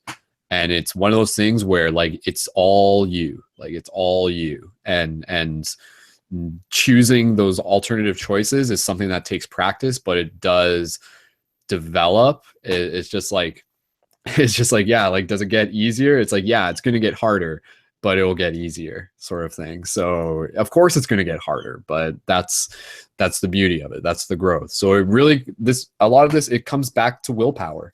And I think, again, that's the fire, the phi spiral. That's what I wrote that on my challenge list. That was like, I was like, willpower. When you asked about challenges, that's like the hugest, I'm so glad that's like this huge core of like, because it's like, you know, things in your spiritual truth, heart center, what's gonna make you the highest of the high, but like, do you have the wherewithal to like, yeah, to align yourself to like with that arrow? Like, are you really gonna carry yourself to that? You know, I call it eagle integrity. Like, for me, that's like how I look at it. It's like that warrior like, do you really live that way and walk the walk, like, of what you know to be the highest? And it's not easy all the time to do, because there's so many other, you know, you want to flirt with this and flirt with that and do this over here and blah, blah, blah, and just enjoy. But like, and it's a balance. You can't always be like putting yourself to the highest standard. Otherwise you burn yourself out that way. So there's this whole, you have to balance with all of those things, but you have to balance. And I think that like, be on your balance is the key with that, you know? So nobody should drive themselves overly, but you also have to know what is appropriate and when it's appropriate. I think that's a huge challenge, right? Totally. Yeah, exactly right. Like, a big challenge is knowing how to allocate our energy towards the challenges that we are seeking to conquer within our day-to-day life, sort of thing. So I mean, yeah. Really choosing what battles we're showing up to, sort of thing. Felicia, go right ahead, and welcome to the Hangout. How the balance not only Thanks, Michelle, is important in a lot of like what we're talking about, but especially like these days, and with deciphering like exactly what fights and different things to put your energy in on, and with a lot of like the really bad and controversial things going on in this world right now, that some certain things like the subject itself is worth it, and you're passionate enough about it to put your energy into. But in situations where like getting it to a brick wall and you're trying every way possible and you're completely expending all your energy on trying to change something that like isn't going to, when like, yes, it should or shouldn't or whatever, but you could be spending more of your energy on this other thing here that, like, as much as you really want this other thing to change and it should or shouldn't, like, you won't actually be able, like, that's not something that's like meant to change or what have you. And that's like part of the balance. And I also want to go back real quick to when talking about like balance in general, and with like being happy and like not always needing to be happy, and that growth is important, and that of bad with the good and good with the bad, it's all just neutral. Like, if there's no contrast, great, and we never have anything bad, life would be so boring. You wouldn't even know the bad exists. And that's like, I don't know, it seems simple when you talk about it, but then sometimes it's like, I feel like it's a hard thing for everyone to grasp in a lot of ways too. on that point, but at least in terms of those things, I said what I wanted to say with that, I think. Awesome. Thank you, Felicia. I'm glad you made it into the Hangout. And yes, absolutely. Like, totally. Like, yeah, like just a lot of what you said there, getting into the idea that like this is about really honoring the whole. And again, it takes practice to kind of step back and to see that. So yeah, you know, like looking over on everything that we've talked about, just kind of that balance between understanding that everything is happening for us, yet also like having a balance of like where we want to choose the challenges. Some challenges will come to us. And I think this is actually kind of what I'm trying to say. And I'll pass it back to you, Felicia. Some challenges will come into our path. Other challenges will be ones that we almost have to step off our path in order to step into. It's kind of like a bonus level or another like choose your own adventure that you don't have to do. And again, that could be like an art project or helping community or going out of your way to like help a friend or something like that. Like those, there's different types of challenges. The ones that come to us, which are like a soul destiny type thing. And then the ones that we step into, which are also a soul destiny thing, but it's kind of like that, which challenges do you choose kind of thing when like you're ready. Getting an actual job working at a homeless shelter. Totally. It's totally my dream job. I just found out I officially got the job. Like you did. Congratulations. Awesome. Congratulations. Woo! I want to touch real quick too on like the challenges thing and like looking back at where like and trying to do this often, and it makes you feel really awesome both in general and in times of stress, and looking back at all the like challenges you accomplished like years ago or just in the past in general that you didn't think like you'd ever get through, like whether it be just a regular, I don't know, a work challenge or a family challenge or a breakup or anything like that you thought, oh God, you know, the world is ending or this is really hard, how am I going to get through it? And like you're looking back at it like,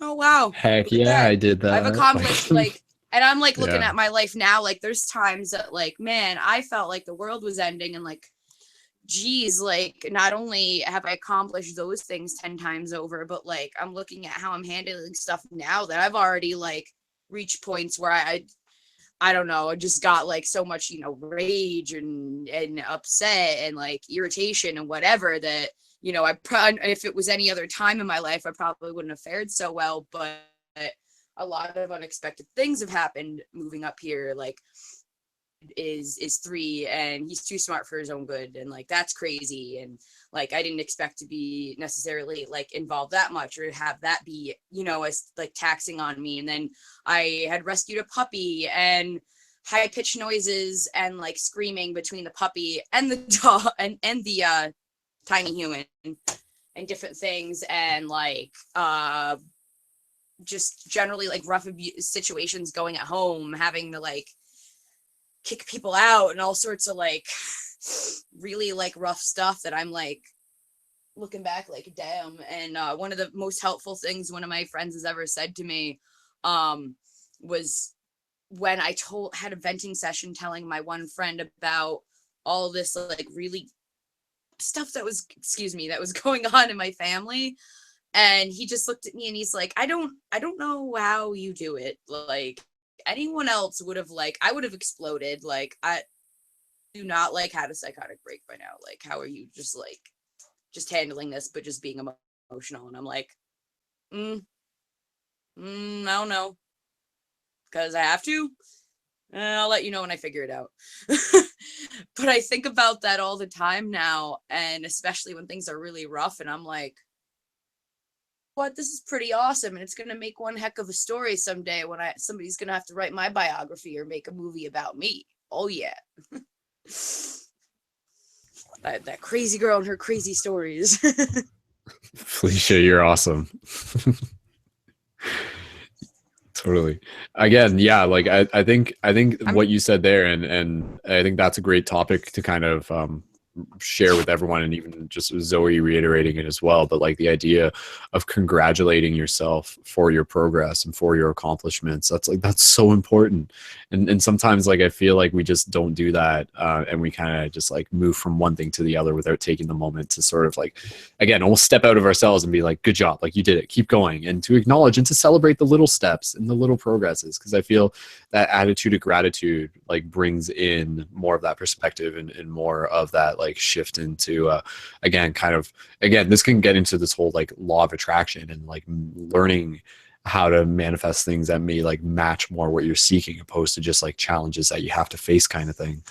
But yeah, like I think it's again, within this bigger picture, I think what's beautiful about it is that we're talking about this and we're talking about individual journeys, but we're also talking so much about like the collective, and knowing that like our individual growth is the growth of the collective in that kind of sense. Like as you expand, the universe expands, and basically Phoenix. And then what I want to just say from that though is that a lot of what we're doing when we're going through our challenges and planting this seed in the back of our head has a lot to do with the idea that as we grow and as we go through our challenges, we become more capable of showing up for others along the path and to be able to help assist them along their path. So again, the challenges that we may go through today may mean not having to repeat that challenge for someone else if we're able to pass on the lesson, kind of thing. And I feel like that's kind of like what we're trying to do as a collective. We're trying to really be more mindful of what the lessons may be so that we can pass them off. And this can be almost a societal thing, pass it off to generations. You know, we'll look back on the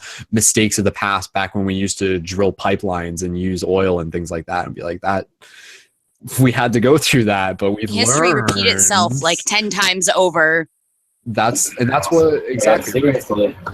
You said it, like that's what universe will do. And I'll pass a talking stick off, is that we see this, and we maybe for those of you who don't see it all the time, but just be aware that the universe will bring us recurring lessons until we learn them. Like this is literally the way the matrix works, the code works. Like it literally, like if you find yourself going through a recurring situation, you're just like, I already went through this. That probably just means that you haven't learned from it. Because sometimes we'll do that. We'll ignorantly go through a situation, but we may miss the lesson. So, but again, it's like sometimes you win and sometimes, or how does it go properly? But it's not like, it's like sometimes you win, sometimes you learn, but it's learning either way. So maybe that quote isn't the best quote. Anyways, I think you know what I'm saying. So yeah, I get you. Yeah. So yeah, go team, because again, as we go through challenges, we can help everyone, and that's what we're doing. So go team. Felicia, go ahead. I want to close it with one more thing. Something that a friend has been talking to me about recently, and especially like more particularly had said to me the other day about like been on the negative state of especially like America right now and a lot of different things going on, and how like it's sad that there's a lot of these things going on, and that we're finding out that people we thought were friends have all these like hateful thoughts and all these other things. But we're like, then again, also look at the state of this country, like not beyond the necessarily individual negative things that are going on, but how people are reacting. And I don't mean necessarily the negative people or people who are just, doing whatever like that, but the people who are standing up for themselves, who have been like sick and tired of yourself over and over again, that are like, no, I've had it. And that like, even though we all know the media doesn't cover it like it should, but in a lot of situations, even not just protests, like on the small level of the little things, that on a grander scale, in many ways, people seem to be standing up and doing different things like that more than ever. Totally. Which is really, really exciting. And I feel so important right now to remember and to run with, and to not let all the crap everybody else has to say stop you, that just to sit down, shut up, and there's nothing to worry about, and we're fine, and while all these like happening and being hidden from them, or they're just like, oh well, it hasn't happened yet, so why worry, let's not protest, no one's dead yet, it's cool. And then by the time it happens, it's all too late. Like, no. And most of us feel, not well, a lot of us feel that way, and it's like, no more. I'm not just saying no more, like, hey, I don't know what I'm exactly going to do right now, but a lot of people are feeling the same way, that I got to do something, damn it. Mm-hmm. Blurriness, I have to like pace back and forth when I like talk about stuff like that. No worries. Get that energy moving. It's good. Yeah. I think one thing that you said there, and I'll just say this and we'll keep passing it around. Feeling. I think feeling is important, you know, like again, like a lot of these challenges, they push us into a perspective of really feeling deep and also reflecting on what it is that we are feeling. And I'll just put this idea out there because I think it kind of summarizes, again, a process of nature, but also a process of ourselves. The idea that for some pine cones, and some of you probably would have heard this even in Journey to Lucidity, some pine cones, they, like with the pine cones, they expand. Not every pine cone's like this, but some of the pine cones, they expand only under extreme heat. So this would be like a forest fire or something like that. So like extreme pressure. Diamond is good too. Yeah, again, similar idea. So like that pressure. I that didn't the know universe about the creates pine for cone itself. though. That's really cool. Mm-hmm.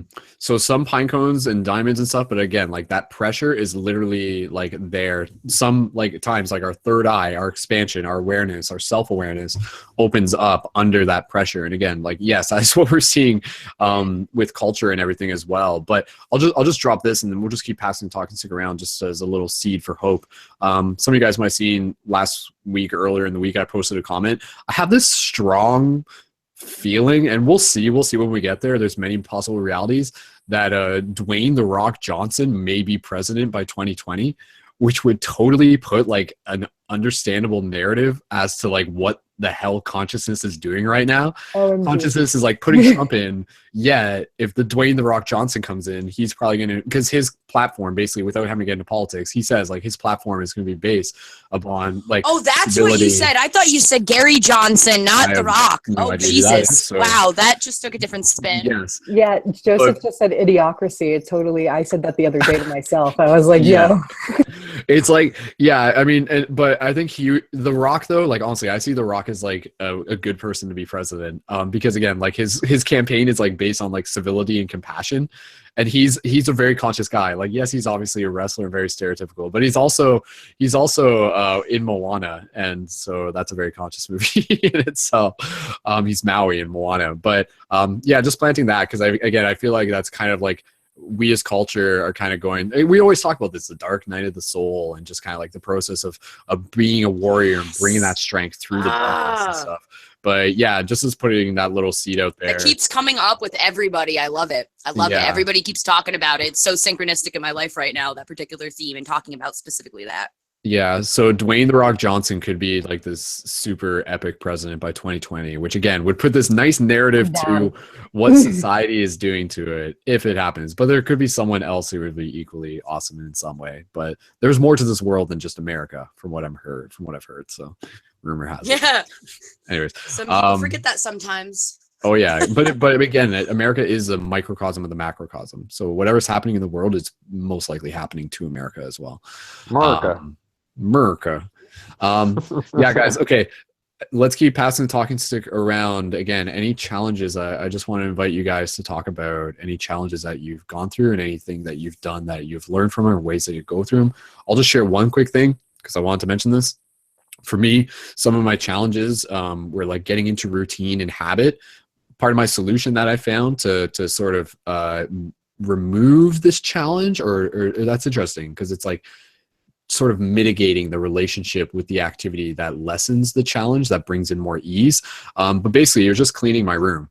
That was my life hack, because it was just like my room was messy for a while, and once I cleaned my room, it just brought me into this whole energy of like, all right, it's clean, let's keep it clean, and bringing that into my habits and stuff too, and my lifestyle choices as well. So I clean my room, and at the same time, I've also like changed my diet, and then just getting into more like activity. So I feel like cleaning your room is like a huge life hack in itself. And get a blender and start just like making juice and everything. Make 2 blended juices in the morning. I'm so glad you said that. Make beautiful. My roommate and I have to fix our ninja. Awesome.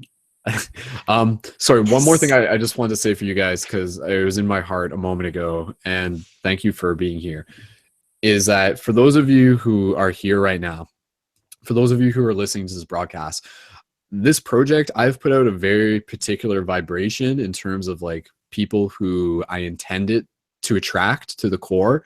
And those people are specifically people who are capable of stepping into very powerful leadership roles within their community and within themselves. So like for all of you guys listening to this, because again, not everyone's going to listen to this broadcast. It won't reach 10,000 people or whatever. Currently, in the future it will. But if you're listening to this, again, just knowing that like you're receiving a very specific code through these broadcasts that are helping all of us step more into our leadership potential in our communities, in our relationships, on our own journeys, again, being that beacon. So just, again, I just wanted to thank you guys and really just taking these codes to heart, and let's keep kicking ass and doing an awesome job and changing the world, because it's happening. And now is the time for a lot of awesome stuff still to come. Nick, you want to jump in on something? Hey, it's something like 3,000 or something views on Facebook already. So, I mean, nice. Dang, 3,000 heck yeah. Facebook points. That's good, man. Facebook points. You're about steady like per live views with your YouTube, but yes, a bunch of it's still hidden exposure, feed somewhere. reach on So Heck yeah, keep it going. that's good. It'll get out there. So- So Nick, thanks again, man. yeah. Awesome. Do we anybody again, let's just keep passing the talk and stick around with themes of sharing challenges that we've gone through. If anybody wants to jump in, go ahead by unmuting yourself and feel free to jump in. And I'll say real. You want to? Okay, sorry, Nick, go ahead. Unmute yourself and then Nick, go ahead. Sure. Go right ahead, man. Challenges. I guess just, I've been following Dapple for a while, and we kind of touched on it earlier. I didn't really go deep on it, I don't think, when we were broadcasting, but just the fact that they continued to drill again now, and it's really annoying, like the resistance, the lack of, really good coverage by mass media, and just, the militarized police, you're lucky you're in Canada. Politicians, the oil companies, and lobbyists. There's just so much stuff going against people, and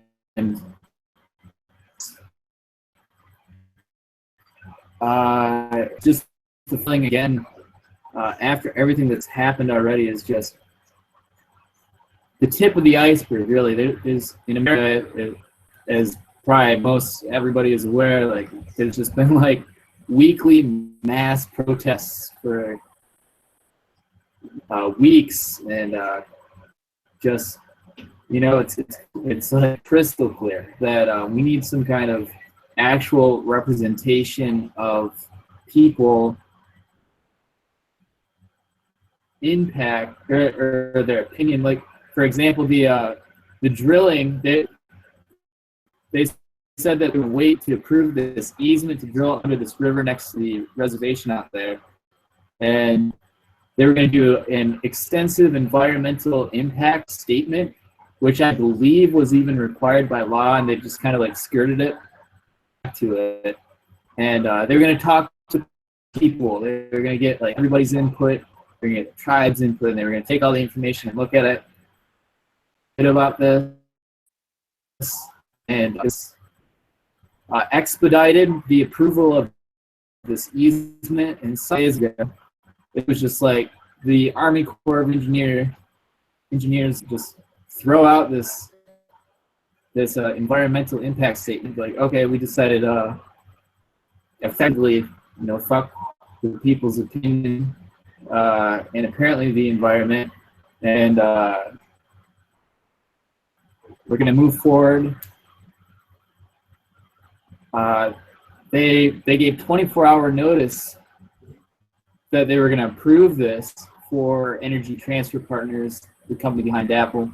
And from what I'm aware, they were supposed to give notice to Congress, the U.S. Congress, before it happened. So they're like cutting all kinds of corners. They're like, they're like shitting all over the face of America, the people, and that's a very frustrating thing. And I apologize for the graphicness, but it's just words. But Yeah, man. I mean, point blank. I mean, to sugarcoat this, like it's just been drug on and on and on, and just trying to find solutions and find different ways to, I'm really myself trying to get out there with conscious media, and not just higher conscious media like spirituality, transcendental nature, but also social consciousness. Be aware of the reality, political, socioeconomic reality going on.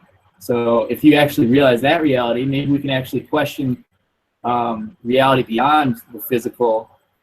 If it's like, oh, we've been lied to, misled. Maybe I'm kind of going off, but these are just things that just bringing it back to the drilling, and just the politics.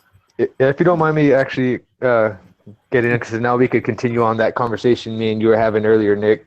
Yeah, Manny, I was just going to say real quick, just kind of like jumping in this and setting a concept and stuff. Again, I think just kind of like relating this into the bigger question of just like, are these challenges teaching society about something? Are they teaching us as a whole about something? And like, kind of what lessons are we getting out of the whole DAPL situation, I guess? Even if the drill, like, I'll just say this, if the pipeline goes through, it's not the end. We know that. Yeah, and in some ways, we have to like let go of the idea that that's not going to happen, and kind of be able to understand that even if that does happen, like, yes, it continues, like as in the mission continues, and it just brings like more attention to like us continuing to create alternative ways through our day-to-day lives, to our other communities, because it's a great micro of macro, but it's not the be all end all. Even if it goes through. I heard that there might be a 9-day window to do something about it before they finish. We'll see. Yeah, we'll see. Just with that being said, it's not like they're gonna get it done tomorrow. Yeah, man. The expansion on that is not going to be. Yeah, it's going to take a long time to expand it. But I'm glad we're able to touch on this again, because the reason why I'm actually in North Dakota was to. You said earlier that you wanted more of a conscious media aspect, because I mean, let's face it, all we get is the news, which is on TV, which is obviously full of lies. And you can never find the truth in the news, in the media. Yeah, and then we get corporations.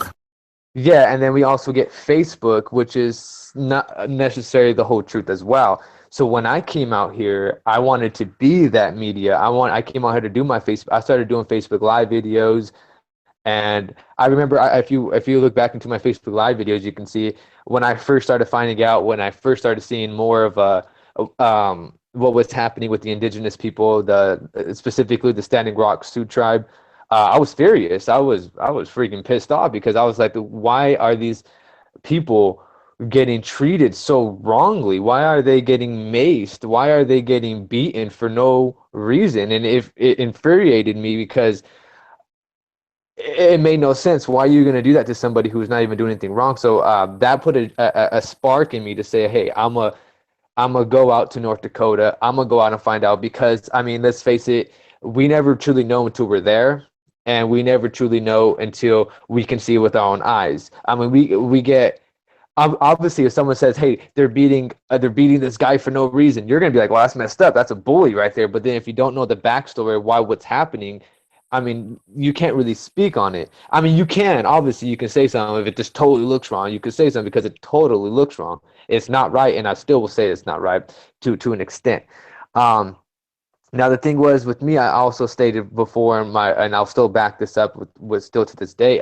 It's not that I'm a protester of the expansion of the pipeline, because I don't feel like expanding the pipeline is necessarily a bad thing. only because it brings more jobs to America. It keeps American money American, and we don't have to go to foreign soil to drill, and we don't have to go to foreign soil to actually. I mean, let's look at the war in Iraq and Afghanistan was done over oil. I mean, if we could actually expand that, think about what it could do for America. It's not a bad thing. But now, when it starts to affect the people's water, and it starts to, and we start to go through what Turtle Rock, which Turtle Mountain, which is a burial ground, and it starts to go through the rivers, which starts to pollute the water out here in North Dakota, then it becomes an issue. But what was happening out here when I came out here, when I actually quit my job, and that's a whole other backstory I won't get on. When I quit my job and came all the way out here to North Dakota to find out what was going on, I realized that not necessarily that we're getting lied to, but we're not getting the whole truth on social media and on TV, or on the news. What's actually happening out here is, so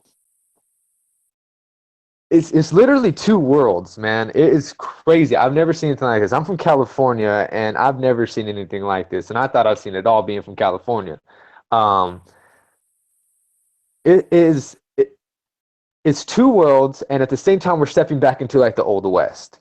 It is literally the Old West back here. You come out here and you have to side, basically. It is. I've never been a part of this where it's like you have to side. Are you with the oil field, or are you with the Native Americans? Because if you're with the oil field, you go with the oil field, and if you're with the Native Americans, you go with the Native Americans. You can't be in between. And then here I come, like, hey, I remember I posted a status on this local page that's out here, and for reasons I won't say exactly where, I'm sure people can find out. I posted a status on this page, just like introducing myself, like, hey, I'm Manny Mountains. How everybody doing? I'm a Reiki healer. I wanted to introduce myself. That's all I said. And I was trying to meet the local people, and a couple people just seen it and happened to go on my page. And on my page, I'm following a page, and if you're not following this page, I recommend following it. It's called the Indigenous Rising page. It's definitely a good page. You get a lot of good information about the indigenous people out here in North Dakota. So Indigenous Rising, I'm giving them a shout out. I had a live feed from the Indigenous Rising page on one of my statuses. It was about from a couple statuses before, so you actually had to scroll through my page to see this. So people actually went to my page, seeing that I said that, seeing that I had posted that, and commented on that status that I put on a totally separate page, and said, "Oh, he's a protester. He's a rioter. He is out here. He's this," and they started coming against me. They started saying where I worked at. They started throwing my personal business out there, and I was like, "Whoa." I'm not a protester. I'm not a rioter. If anything, I'm a water protector without a doubt, because who doesn't want clean water? We need water to survive. I'm a water protector, but I'm not a protester. Do not put me with anybody. But what I started to realize was they were protesting, and there were major rioting or major protesting happening out here. What everybody was seeing was the Native Americans that were definitely getting mistreated and getting maced and trying to stand for their ground, and that's what upset me. But what people were not seeing was people were coming to North Dakota for the Standing Rock Sioux tribe to help out. And what they were end up doing was they weren't peaceful protesters. They weren't here spreading positivity and saying, hey, let's try to figure something out. No, they came up here to literally riot, and they started affecting people's jobs. They started breaking into people's homes, and people out here in North Dakota started actually living in fear of Native Americans. And it's crazy to think that, because why? I thought they were getting treated wrong. The whole time I was driving out here, I was just hearing on the local news, the local radio stations, and which actually you could find good information off of there. So I do recommend listening to local radio stations in North Dakota to find out more information.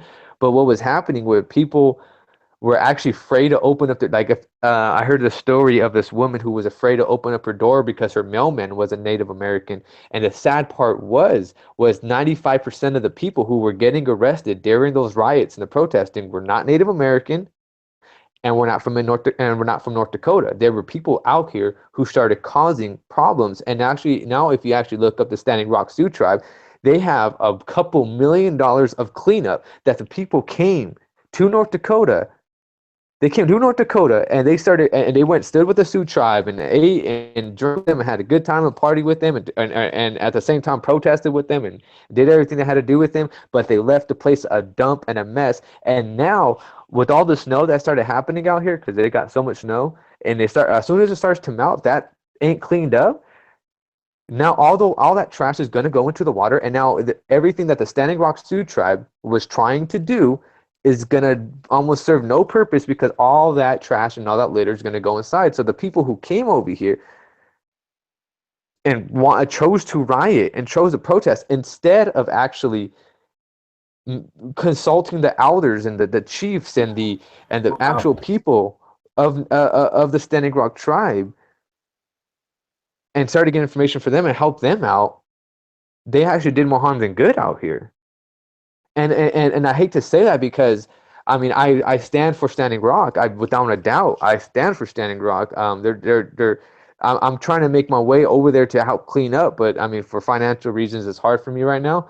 But as soon as I'm able to, I'm gonna go over there and actually help clean up what all those protesters did to Standing Rock.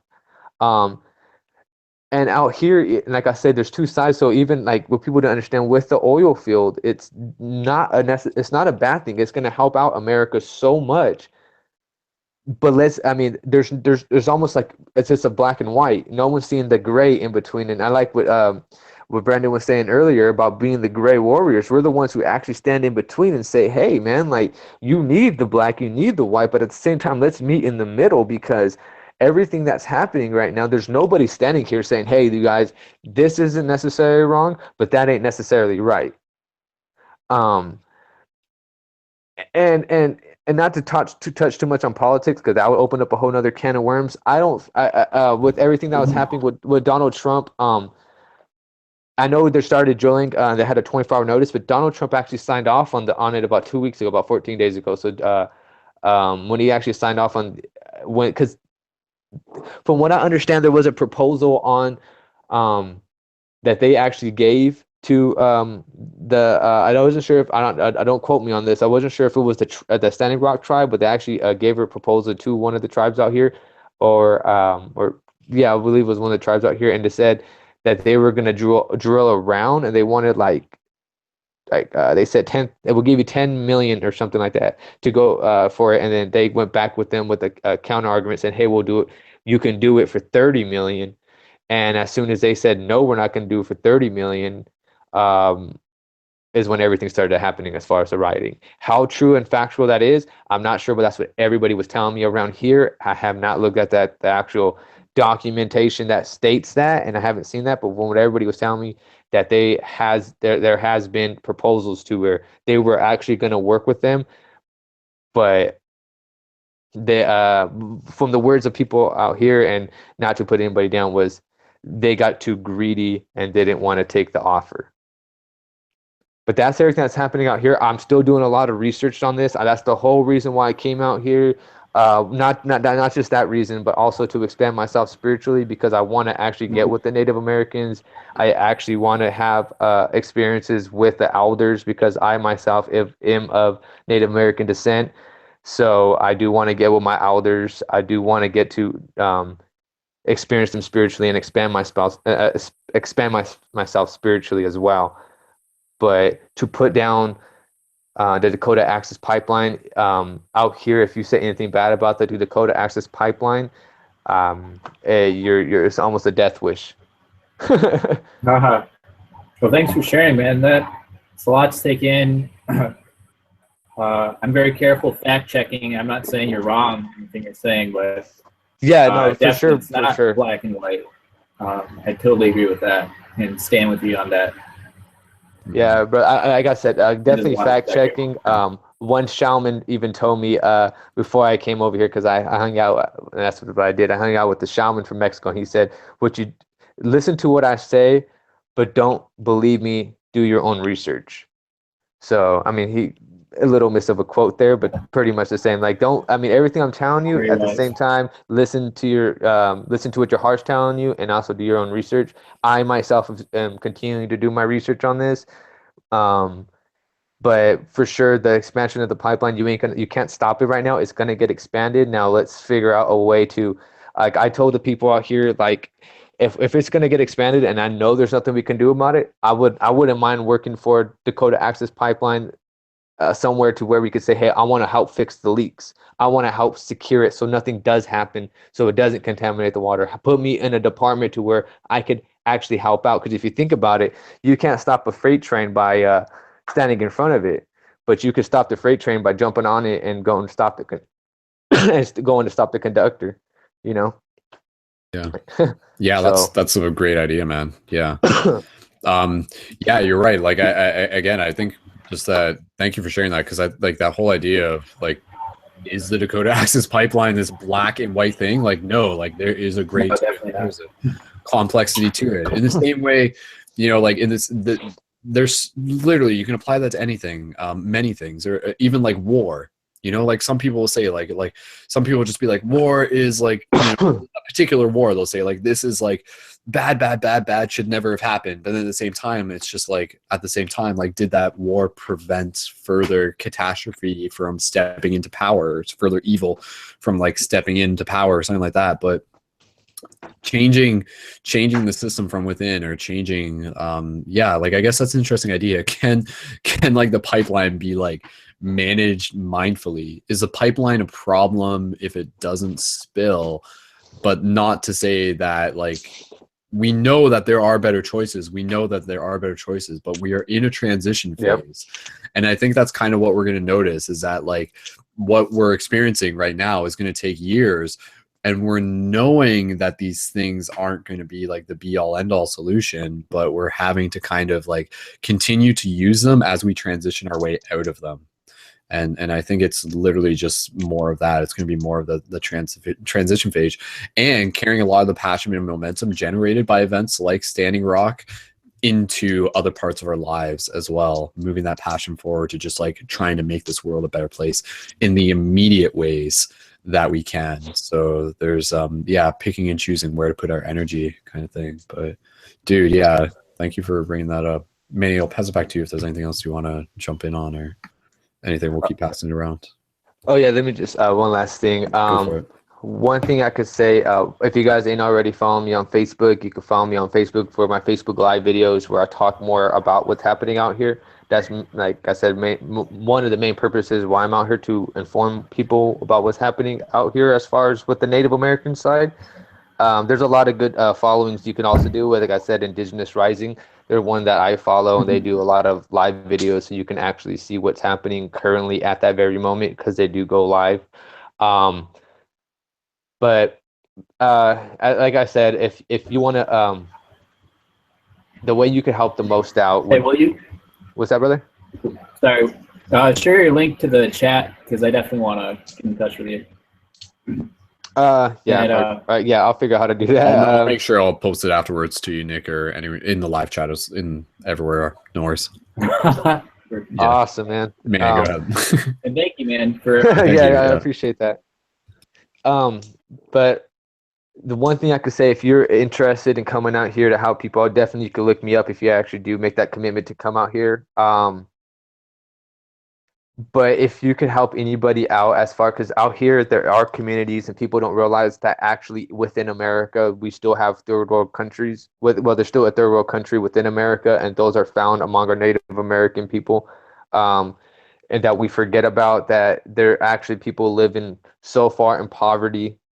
You know, we look at other places around the world and we say, man, you know, Ethiopia, that sucks how bad they are over there. You know, I wish I could go help out. Well, I'm telling you, there is places out here and our indigenous people, and it's of North America, and there's actually the indigenous people as well of Mexico, you know, as far as, you know, that's a whole nother subject, but there's people here that you could help, and if you could get with your local Native Americans and donate to them, because there's people who will refuse to leave their land. There's people who will not leave their land because that's where their ancestors are at, and they would choose to live in the most as negative degree weathers out here, and it's so cold, and they're still choosing to sleep in teepees. And if you could help them out, even if you actually follow me on Facebook, I actually have a GoFundMe account where if you look me up on GoFundMe, Manny Mountains, if you donate, obviously some of the donations go to helping my website out, but I do like a 50-50 cut to where some the money goes to me to help me out, and some goes 50% goes to the Standing Rock Sioux tribe and me to actually help them out. So if you could donate, appreciate that. If not, just keep following me, and if you have any questions or anything, you could always comment or message me on Facebook, to where when I actually do make that trip over there, you can follow me on that trip, or even with the other tribes that are out here, you can get with them as well. So remember, remember to not forget, that there is people out here within that need our help, and those are our indigenous people. Put aside the Dakota Access Pipeline when you think about them. Go seek them, and because they're still very, very spiritual beings. They're the ones we're now gaining our consciousness when they've actually had their consciousness and they never chose to let go of it, where we're just remembering it. I'm not speaking for everybody, but yeah, man. So blessings, peace to everybody, and thank you for listening to me. Awesome. Manny, thanks again, man. And to confirm for people who just want to find Manny directly on Instagram, check out, excuse me, so Instagram.com/Manny Mountains, and it's MANNY, so 2 N's, MANNY, and then mountains. So you can connect with him there, and that has links to also Manny's main website, which is mannymountains.com. So, dude, much love, man. Thank you, man. Awesome, man. Thank you for doing it and being in North Dakota and reporting back to us and being a hub. That's awesome, man. Appreciate it. Heck yeah, man. Sweet, man. All right. Just stepping in for a brief second, I just want to say is that it's getting close to 1 a.m. right now. We'll keep the broadcast going no later than 2 a.m. So that gives us about an hour to play around with again. And yeah, thank you again, everyone, for being a part of this. And as always, you can join in for future broadcasts and connect with the team online. I'll go over a couple updates as need be a little bit later, but let's keep passing the talk and stick around. I'd love to, we also have Joseph and Kat, who we haven't heard from much. I'm not sure if either of them want to add their voice into the conversation, but if you would like to, feel free. So Joseph, if you want to say anything, please feel free to go ahead. Go ahead, man. Yeah, I just want to say thank you for having me and, putting this together. It's really beautiful. I haven't really, it's kind of like the first time I've kind of seen, it kind of came in a beautiful synchronicity, seeing paradigm shift, really what you're creating. And I feel like this is where it starts, right? Like it starts with people coming together, sharing their ideas, and touching base on what you were talking about earlier is really talking about, what happens when you show up and you're vulnerable and you just, speak your truth. Like, Manny, talking about, your journey and what you went through and, going there and, witnessing all that suffering, talking about how it's one thing when we see it on TV, right? And, we can be desensitized to it, but when you're there, you're actually witnessing it and you're feeling that energy and it's raw. And I wanted to transition that to kind of what we're going through as a collective, right? We hear it time and time again, oh, we're transitioning and, the old has to leave for the new to be reborn. And I feel like that couldn't be more true. And although like we do need to be there on the front lines, like a lot of people, when they hear this stuff, they're very empathic. They feel it very deeply. So they feel they don't know what to do with that, with that suffering. So many of us, we try and optimize how we're feeling. We try and just, stay positive. And I feel like that is so important. At the same time, we need to know how to transmute that suffering and know how to really feel with our hearts and take it in to ourselves in a way where it's not a martyr act. You know what I mean? Putting that basis of really self-love and harnessing that intention inside of you to really open your heart to the collective and really open your eyes and feel what's really going on, right? And so much I could say. I just really wanted to, start this with gratitude. You guys are all really beautiful souls, and just, coming together. This takes a lot of work to organize this and to really, make sure everyone is, their voices are heard. And I just want to say, Brandon, you do a wonderful job as far as facilitating and make sure everyone has their time to say what they need to say, and, redirecting it towards, the topic, which is challenges. And for me, there's so much I want to say. There's like bah, bah, bah. Like there's so much food for the soul in what everyone said. And I guess I would just say that for me, the challenges as far as talking about strength and talking about, trying your best and, wanting it to be a balance, and bring it back to kind of like what's going on in the world. Many of us, we feel really overwhelmed, and there's this thing is like, we can't stand a meditation cushion all day. We need to get out there. We need to protest. We need to be there. And I think that there's that balance that, we are here in this space, and we are sending out that energy in the world just by being here, just by, dreaming that and really taking that in. And I feel like that's where it starts, with the seeds that we sow.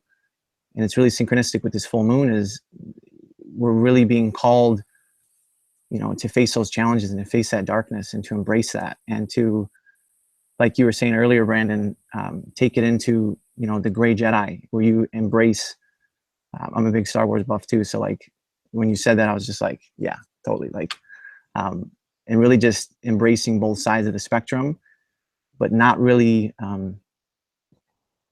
being attached to either or, because then you're always in a place of judgment. And as long as we're in a place of judgment, it's really going to be hard for us to move forward, on that personal journey to really discovering. And I guess I just want to end it and take it back to, what happens when we do meet those challenges. And the society that we're living in is really put that pressure on us to be in this kind of masculine energy society. I don't mean it as far as men. I know we talked about this earlier, but like, just like the energy of always doing, always thinking. It's a very linear process. And now we're kind of winding it backwards to taking time to reflect, stepping out of that energy for ourselves, right? And then kind of allowing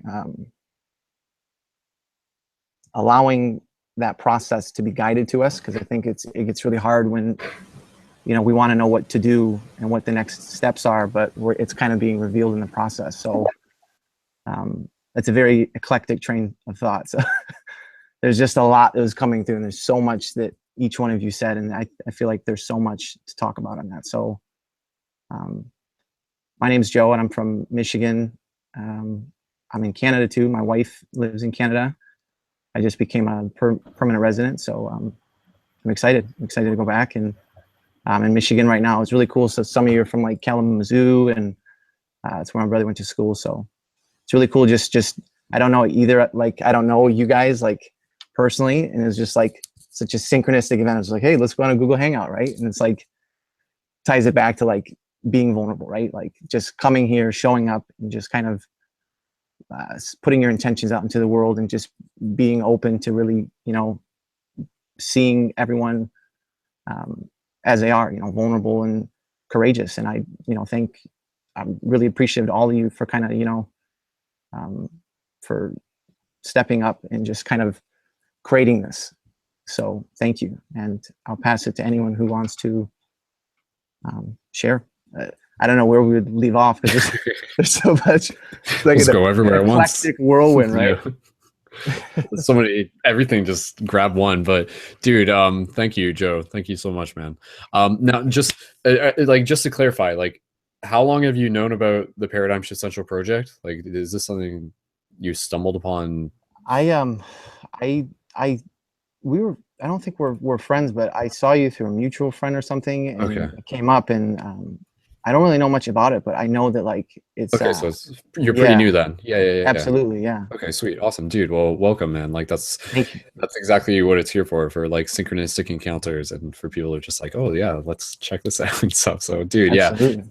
And yeah, and with what you're saying, and again, we'll just pass the talking stick around and anybody jump in. And I do want to like get into more of talking about like some of what our challenges are and inviting people to have personal just expression.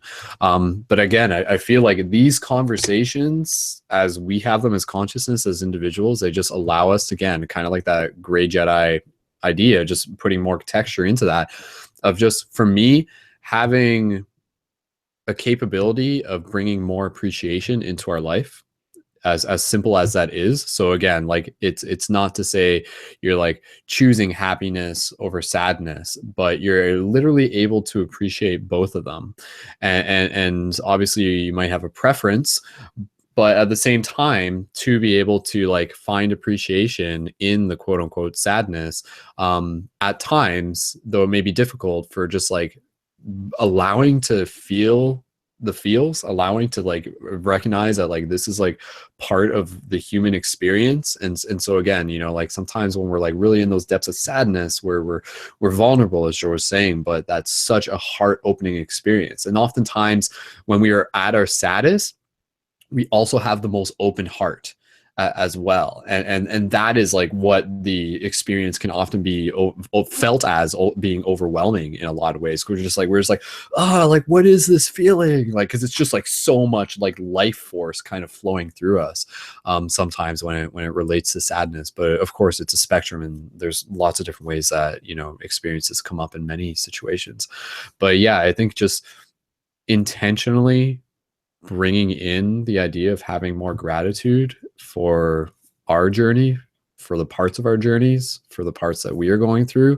Again, just like being able to sort of, as kind of even what Joe was saying, trust is like such a powerful word. And the trust comes from like a deeper sense of wisdom, not something that I can tell you, but something that like each of us kind of has to feel within themselves. And I feel that wisdom is to like that inner knowing, that inner standing of just kind of like the universe and what it is doing and what we are here on earth for. And it's not just to like go on the roller coaster rides and put our head in the sand, but it's to like dig deep and to plant some beautiful seeds for, again, like the altruistic vision of what can all of us continue to get out of this. So the challenges that we are going through today are like helping 7 generations ahead right now, you know. And again, like that's kind of the big thing we were saying, again, you know, just like look back on the like applaud yourself for the progress that we have done, and just knowing that even now we'll be able to look back on that and applaud ourselves for the progress that we are going through. Because individually, yes, collectively as an individual society, equally as important. So so yeah, let me just kind of see here, because I wanted to again just get into like what can we talk about related to like individual habits or just individual challenges and stuff like that, just based on some of the notes that I had. Yeah, like finding your voice is definitely like a challenge for a lot of people. You know, even something like even a challenge. This is something I'll talk about personally on. A challenge that I have found is kind of being able to know how to show up for somebody else who may be going through something challenging in that sense. And I feel, again, like that's kind of like what something I actually had to reflect on recently. You know, I kind of felt like I have this capability of kind of what I was saying, of kind of like, you know, being a Cancerian, it's very heart oriented, emotional oriented. And I am by nature someone who's very caring. And in a lot of ways, I want to be able to like share here, and I want to be able to like talk about like some personal stuff, but I'll keep it relatively vague as well. For me, I had to reflect on this idea that from my higher conscious perspective, I would rather my soul be capable of assisting another soul who may be like in a deep darkness, with the ability to help raise them up out of their darkness. opposed to my soul literally just like spending time amongst people who are super happy all the time.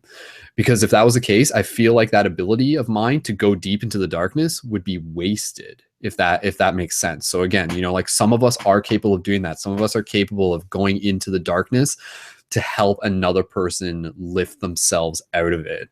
And I think like that's like a very kind of like specific and important thing that is within all of us. And there may be a time when I feel like it will be called upon us, but to also intentionally be able to see that as part of your soul contract or your soul choice, to know that as a part of yourself, that you are not just here to like, you know, roll like your journey is not your own. Your journey is tied to someone else's destiny. And to feel that and to know that, like it should send tingles down your spine in a way. Like I'm actually like kind of like feeling that now. It was interesting just as I'm talking about it. But yeah, like I feel that is like why I was capable, why I felt that everything happens for a reason, cause and effect. One thing leads to another.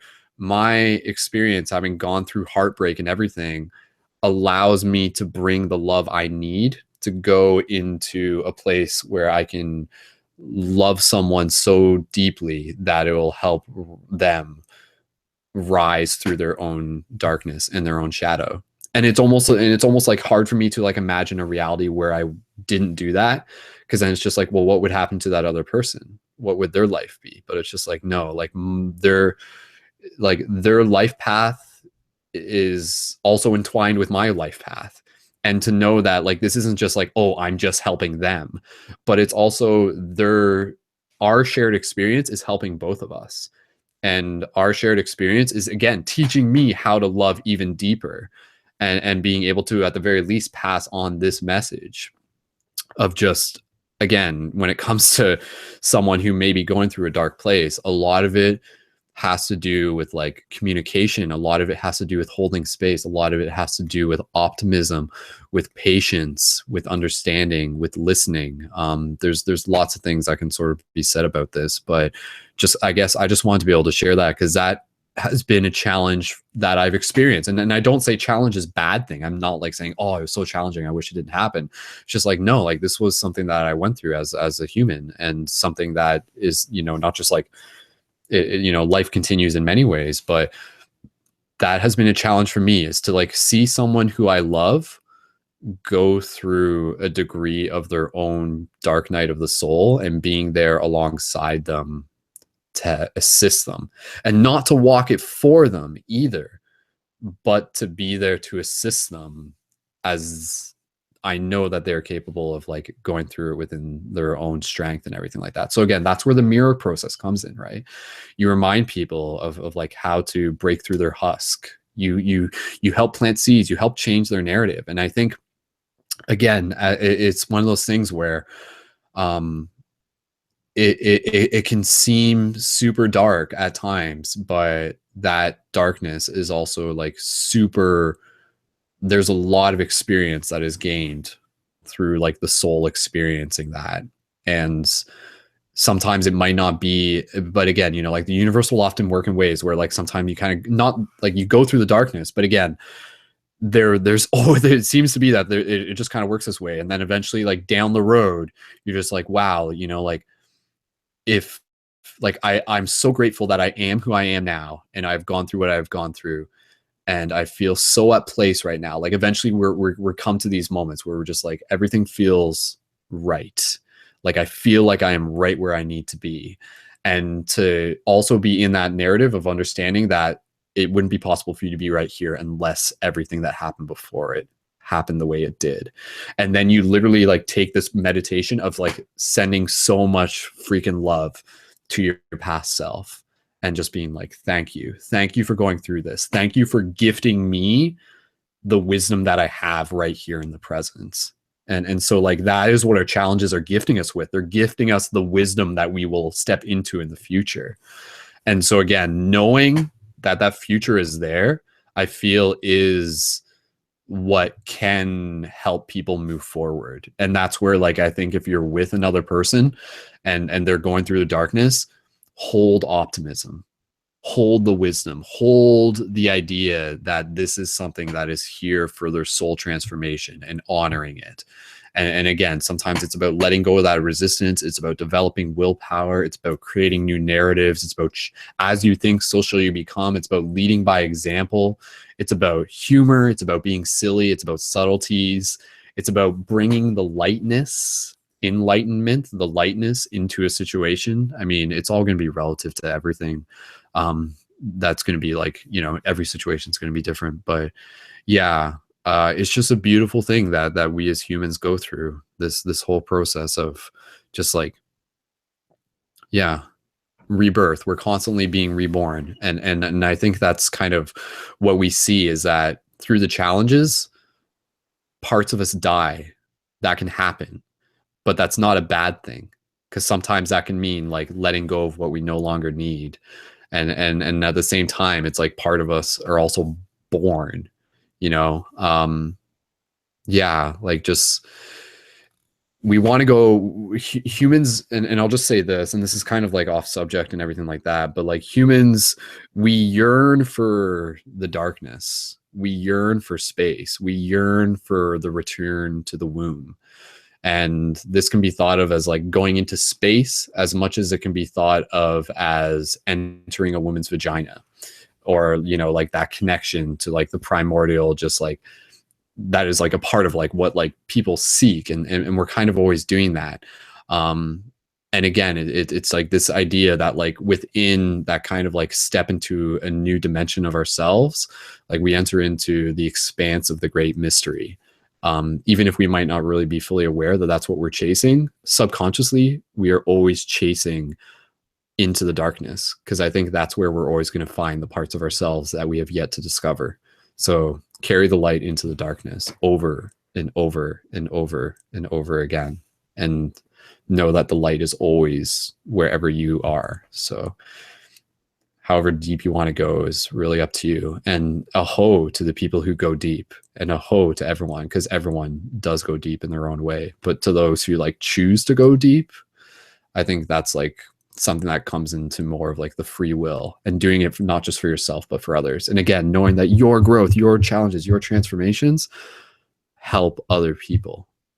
And there's a lot more to that to be said. But I'll just again, thank you guys so much for being here and for being a part of this. We're going through challenges, but it's how, you know, it's not like, yeah, it just kind of comes back to attitude. It's not the problems that are the problem, it's how you think of the problems that is the problem. So if you change your thinking, problems can just become one of many mountains. Many mountains. Hey. Yeah, man. But yeah, let's guys, thank you for listening. I could just pass in and talk and stick around if anything you guys feel called to share. What does your soul want to communicate to the other parts of yourself right now? What do we need to hear? That's what we're in this space for. And we got about 45 minutes left. So Zoe, go ahead. Hi. Wow, that was a lot. And I definitely like felt so much upheaval when you were talking, and just throughout that kind of transmission, I've been getting this this like visualization of like taking a flashlight into the darkness, and then in the beginning when you were talking about assisting someone else through it, just like, you know, being able to hold their hand and to just like be with them in that, and to be witnessing them in that is so powerful, because a lot of the times when we're in this darkness, we feel so alone, and it's really it makes it extra challenging to get out of that if we feel like we don't have anyone who can meet us in that place. And I think that it's so powerful to be able to, first of all, like accept those aspects within ourselves, and then see them in someone else, and then meet them there, and to be like, hey, it's okay. It's okay that you're feeling that way. It's okay that you see this within yourself, and it's okay that you're in that, because we love you in that, and I see you. Yeah, and I think that it's so interesting going within the depths of our own being as well. Because again, with the flashlight analogy, it's like, I kind of imagine it as like a battery that's kind of loose, and it like keeps going on and off, and it's like flickering. And like, as you keep going further, it's like, oh my God, my flashlight went off. But then you get this like little flicker where it's like, oh my gosh, it's working again. And then you get like a little glimpse. But you know, it's all very complicated when you're going into those depths, and you get like different levels of consciousness and light that you can bring into those things or into those depths. And it's it definitely takes a lot of courage and a lot of strength to really go as deep as you can. And really, you don't know if anyone's going to meet you there, or if you're going to be able to make it through. But you know, it's so fun and it's so wild sometimes. Yeah. Awesome. Thank you, Zoe. Yes, and thank you. Like again, like the word that is coming to mind is again like healers. Stepping into all of us having that like healer archetype. And what does that mean? You know, like healer is also the guardian, the gardener, the nurturer, the mother, and the father. You know, it's just kind of like the fully embodied human is by nature a healer. It's one of our abilities. Reiki, baby. Reiki babies. I'm just like imagining like babies doing Reiki. Hey, it's gonna be the future, man. Just like get like a Reiki baby massage. So it's like getting like Reiki from a pile of puppies or something too. I think that's a legitimate technique. Cats, bro. Yeah, cats are the theory within Reiki is cats. It came from cats. Reiki came from cats. No, okay. That's a theory within Reiki. I don't know. Everything I believe cats. it. I believe it because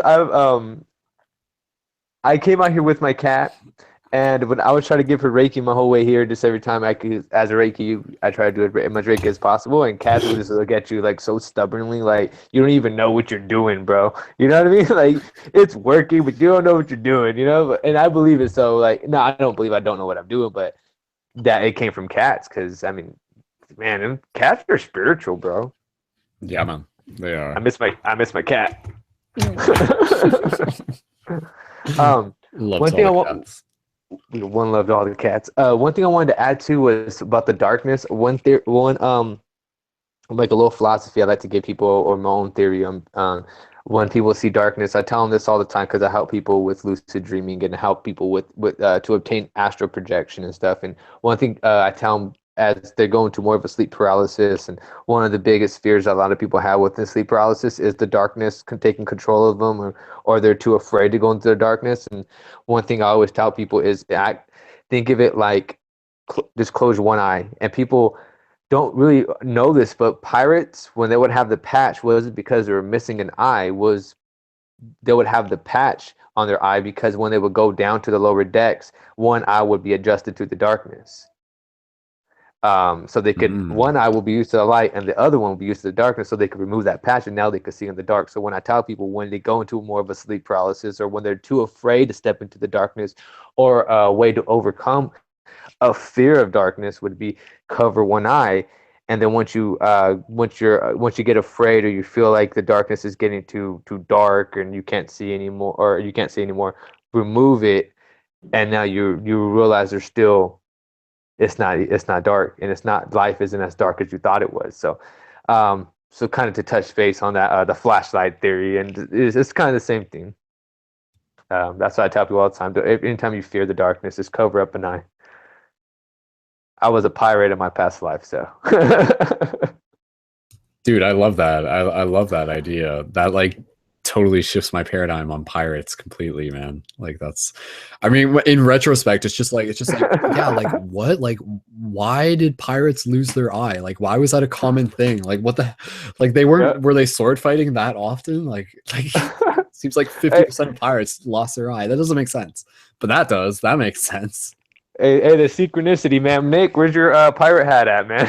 Yeah, Nick's got his pirate hat on. That's right. Calling in the pirate archetype.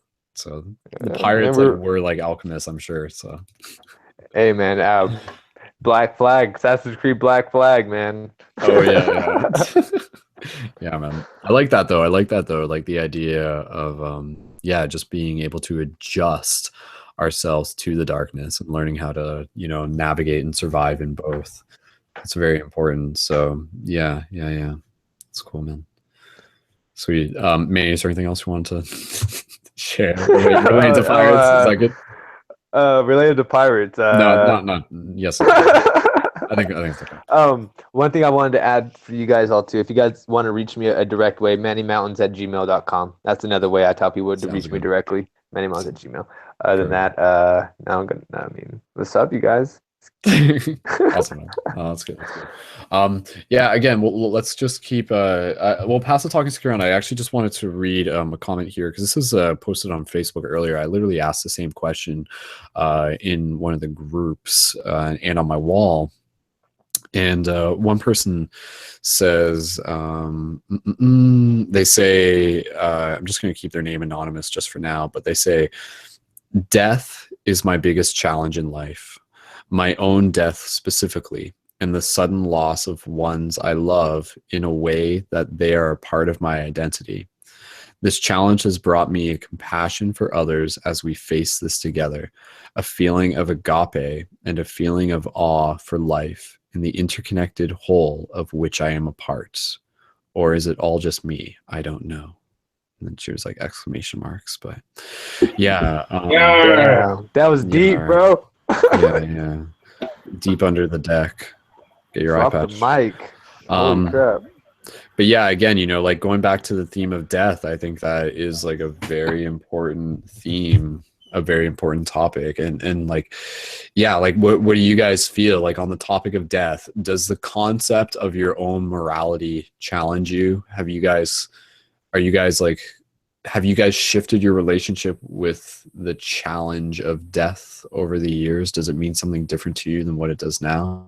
And do you guys remember what it used to mean to you? Or what does it mean to you? All those questions. Manny, go ahead. Definitely changed. There's actually a picture on my Instagram if you guys check it out. As a picture of me, I climb. Wow, I have a motorcycle, and I got into a couple accidents on my motorcycle, so I've gotten close to death by doing that.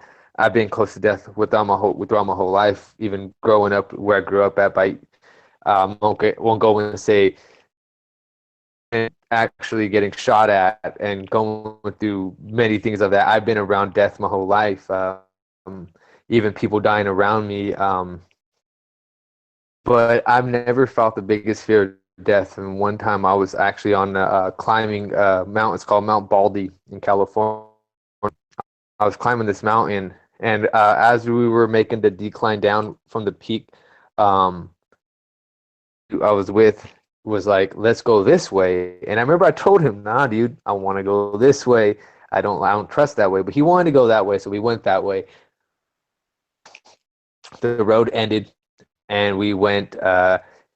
It was just literally a straight drop from there. And he's a crazy white boy. So he wanted to still go. He wanted to climb down, and screw it, let's do it. And I wasn't gonna let him go down by himself, and so we went down. We started climbing down, and I this is the closest I could say I've ever been to death. It was at one point as we were climbing down and making our decline. I remember standing at a certain point where I was at a straight edge, and if I were to fall at any given second, it's death. There's no ifs, ands, or buts. There's no climbing back up, and there's only one way down now. And if I don't make this next step correctly, I remember I took an evaluation. I remember I sat there like, okay, he's gonna have to call a helicopter to come rescue me because I can't do this. But I said, no, I'm not going to do that. I'm just going to do this. And it was at that point where I totally evaluated my whole life. You said life flashed before your eyes, and I realized that this is actually the closest I've been to death. I've been around it my whole life. I've like I said, I had a motorcycle, got into a motorcycle accident. I've been around it my whole life, and never this close to where I was, to the point where it's like I'm gonna totally decide my fate right now. And when I actually made that leap and okay, I'm fine, I realized that I came across another obstacle, was the fate. I was missing death again, because that one step only led to another step, and that which was now what I'm going to do. And every single step that I took to that mountain was like leading, like every single step could have led to death. And it was at the point where I finally said the acceptance of saying, hey, at any given time I could die. At any single given time, at any single time I could actually fall down this mountain. Why am I so scared? Get struck by lightning walking down the street. At any given time you can get hit by a car. At any given time something could happen to you. There's no telling what could happen to you. That fear, that's what I was telling myself. Stop living in that fear. And it was at that point where I told my buddy, that's it. I'm tired of being scared of this. And I ended up down the whole mountain. I said, if I'm going to fall the way I want to fall. And I lay down and I slid down like whole mountain. And if you see the picture of me on my Instagram, it's me. I have my shirt off and I'm smiling and you can see the mountain behind me. And if you look, actually, it's kind of hard to see, but you can see a trail. And that was where I slid down the mountain. And to me, that's my theory of death. It's death comes to those who wait. And say, hey, death could come at any time. We're the ones who really live. Say, we're all gonna die. There's no ifs, ands, or buts there. I mean, we're all gonna pass on to the next life, to the next eternity, to the next infinity. Now, it's what we do at this very moment. It's living for the present. It's living and saying, hey, it doesn't matter where or which route we take, or longest picture that ever touched me the hardest was the falling man on 9/11. The man, if you guys don't know that, I recommend looking it up. It's the man at the 9/11 terrorist attack. There was a picture taken of a man who was falling upside down, basically doing a free fall dive. And it's a very, very strong and powerful picture because it speaks to me to the point where it's die that day. No one wants to say, hey, this is the day I want to die. It was taken from him. His life was literally taken from him. He didn't, but what he did and said, hey, this is the way that I want to go. You took everything from me. At least I'm going to choose the way I go. And that's why I feel like our life right now is basically within that falling man's life. We are all falling. Eventually we're going to hit the ground. Eventually we will die. It's just a matter about how you want to fall. How do you want to live your life? How on this free fall of life that we have, how do you want to live it? And live it, and I tell people, live it positively. Live it, love who's close to you. Help the ones who have fallen. Pick up the ones who've fallen. And just, embrace the infinity, embrace the universe, love Mother Earth, and just live your life the best way you can possibly live it. And just don't be afraid. Don't be afraid to fall because we all fall. Many mountains. Yeah, man. Yeah, and dude, like I agree, man. Like it's kind of that idea of just like dancing the dance of life and just knowing that it's like, it's not the end, it's the journey, sort of a simple analogy. But yeah, like I would just be happy to keep opening this up if more people want to talk about the topic of death, if that's something you guys want to talk about related to challenges, because again, like sometimes it's a challenging topic to even talk about, but at least from my own perspective, like I feel that for me, like even the prospect of my own mortality or my own death isn't something that is like this complete be all end all of like a void that I'm afraid of. It seems to be that like, what a lot of humans are afraid of is like kind of like an inescapable fate of like nothingness or voidness or emptiness, or what we recognize as the blackness, but which to some people death is. But I mean, for a lot of people, when you really feel into your heart from like a soul level that like, yes, like death is another transition on the journey of life, then to me, like not only does it help remove part of the fear of death, but it also brings more purpose into why I'm here to live, sort of thing. And that goes back to kind of, again, like this bigger whole soul perspective consciousness of like leveling up your consciousness with the idea that it's something that can literally continue beyond your death, and it continues as spirit, as, you know, like multidimensional consciousness, like beyond just this physical incarnation. Yeah, so I mean, like there's just that part of it as well. But again, you know, like with the challenges and everything, challenges don't necessarily mean suffering. And I think like that's something that we need to just kind of like address very obviously, because again, you know, we're talking about the language of what challenges even means. But again, like, yeah, like challenges doesn't mean suffering. Challenges can be suffering, but it doesn't mean suffering, because again, like part of the challenge can be like stepping into the excitement of your own growth as well. So in that sense, like I invite people to seek the challenges that excite them, you know, and that can be something just like, yeah, I mean, you know, again, I think a lot of those challenges come into our realization when it's what we are creating, and it's the challenge of answering how to create it. So by figuring out what we want to create, I think like that's like where we can really dance our way through the challenges.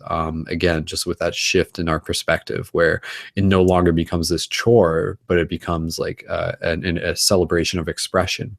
And I feel like a part of this programming that we have to sort of step into and away from in a previous programming is almost like what school taught us.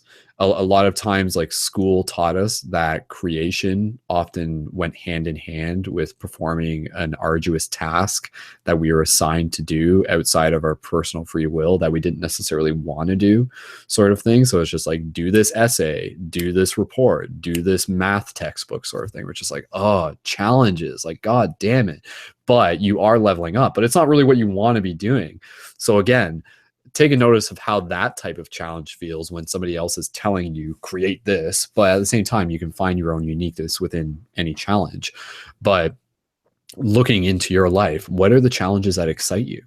That simple question alone, I think, is a very, very powerful thing, because again, like that's where we sort of step into more of our fuller embodiment, and we almost kind of like imagine ourselves like wearing this like armor of light, and we're like ready to face any dragon, and we kind of activate that warrior guardian archetype within.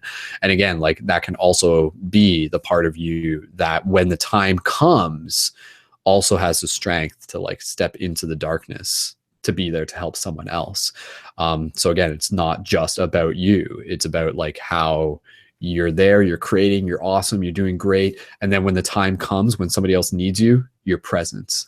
And that's kind of like almost like that superhero type narrative where, like, you know, when the moment calls for them, like they rise. And sometimes like that's kind of like what I feel. Heroes will sometimes rise not out of choice, but out of necessity. And I feel like even right now with what is happening within consciousness, a lot of us are rising into our hero archetype out of necessity, out of the fact that the world is like, we need you right now.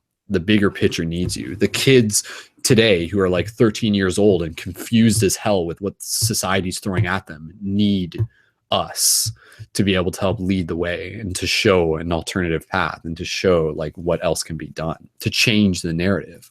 What narrative are we telling ourselves, you know? So again, yeah, just putting that out there as a code for you guys to download. And one thing I was just going to say, because I was thinking about it way earlier, not only celebrating the challenges that we go through, but celebrating the challenges that we go through as collective and in other people. So like when you see other people going through their own challenges, really intentionally go out of your way to acknowledge that you see them, to acknowledge that you see their growth. Because I think that in itself is what a lot of people can have a hard time getting over when they're dealing with their own depression, when they're dealing with their own social pressure.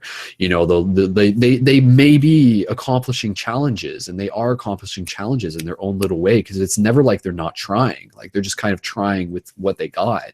And then for other people to be there and be like, hey, like, you know, like I see what you're doing, like keep going, like I acknowledge, I recognize you. And just like that recognition for a lot of people can just like continue to add to the momentum to say like, oh, like, you know, like my existence is being acknowledged, my story is being heard.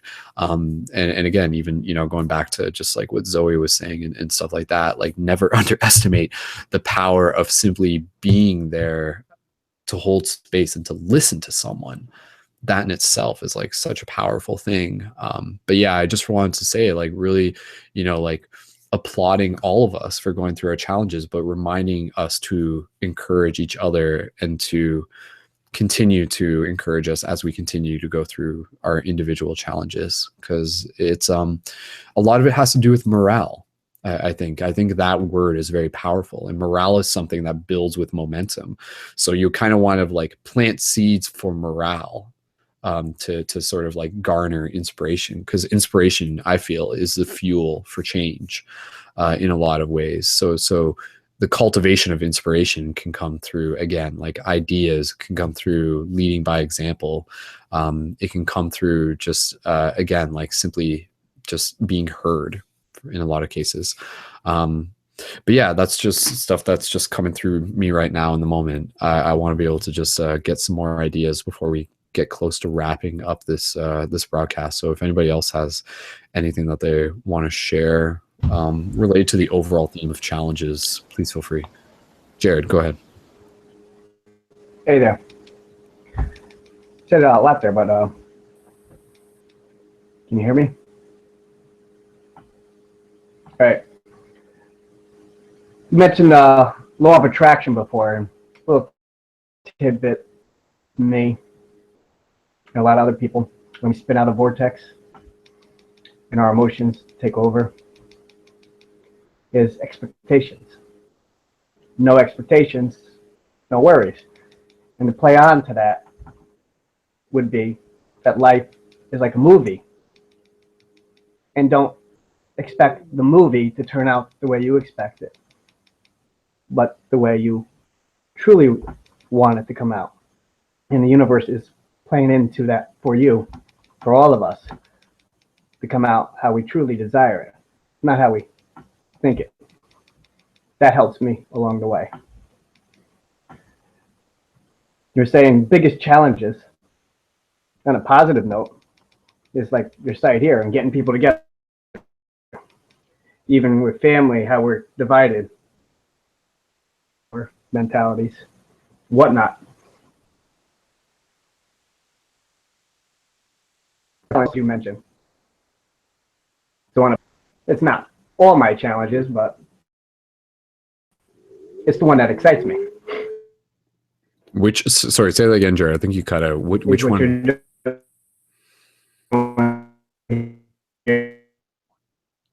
Sorry, Jared. I think you were just a little bit of a glitch there, but try it. What shift movement here? Yeah. What challenge excites you? Go ahead.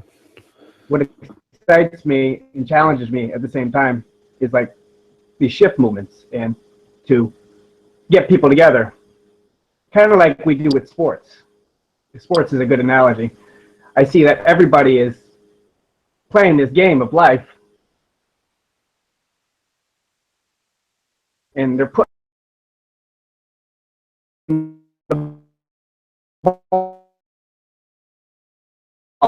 else's course. Does that make? John, we're getting. We all have a little and goals glitchy. around. Sorry, go ahead. Keep going. Keep going. So I don't know what you heard or didn't hear, but people with the same team, and it's challenging to unite people in their everyday lives because we're too busy putting the ball in somebody else's goal to get it on our court, to get it in our goal. And I've wanted to do something like this shift movement here and get people together with the same goals that are on the same team and help everybody get together, at least people like ourselves, you know, star children, indigo children, whatever. And then when we come together, we can have a better plan to shift our consciousness in our path and be able to merge up and team together to help every goal of our own, which we seem to have in common as being human, whether it's survival, just living, loving, giving, and having the necessities of life So, but it's also exciting. Yes. Yeah. Jared, thank you. And just reiterating what I caught of that within the glitchiness, but yeah, like the excitement of bringing people together, the challenge of bringing people together. I feel like, yeah, like that is a very, very, very, very relevant challenge to look at, because again, we see that within like the culture that we live in. We see divide, we see race against race, class against class, politics against politics. How do we bring people together? How do we bring community together? How can we bring, empathy and understanding and compassion into this? Jared, go ahead. You think this would be easy, Well, that wouldn't be fun though if it was easy. It's like, oh, I need to be there, and so does everybody else, but yet we don't get together and do this. What happened there? It seems to be life. We're just getting by with compartmentalized structures of individual understanding that literally is so dependent on other things, and dependent on money, dependent on somebody else doing it for them. So doing it themselves, I don't know, really comes into a lot of people's minds. I come from a world where you fix things, you figure out things, make things happen. I don't know if most people do that anymore. They come in this world now, you replace. It breaks, you get a new one. It's cheaper to buy a new one. Even with relationships, right? We just get a new one instead of fixing it. Having those other challenges met and fixed. But everything happens for a reason, like you eloquently said before.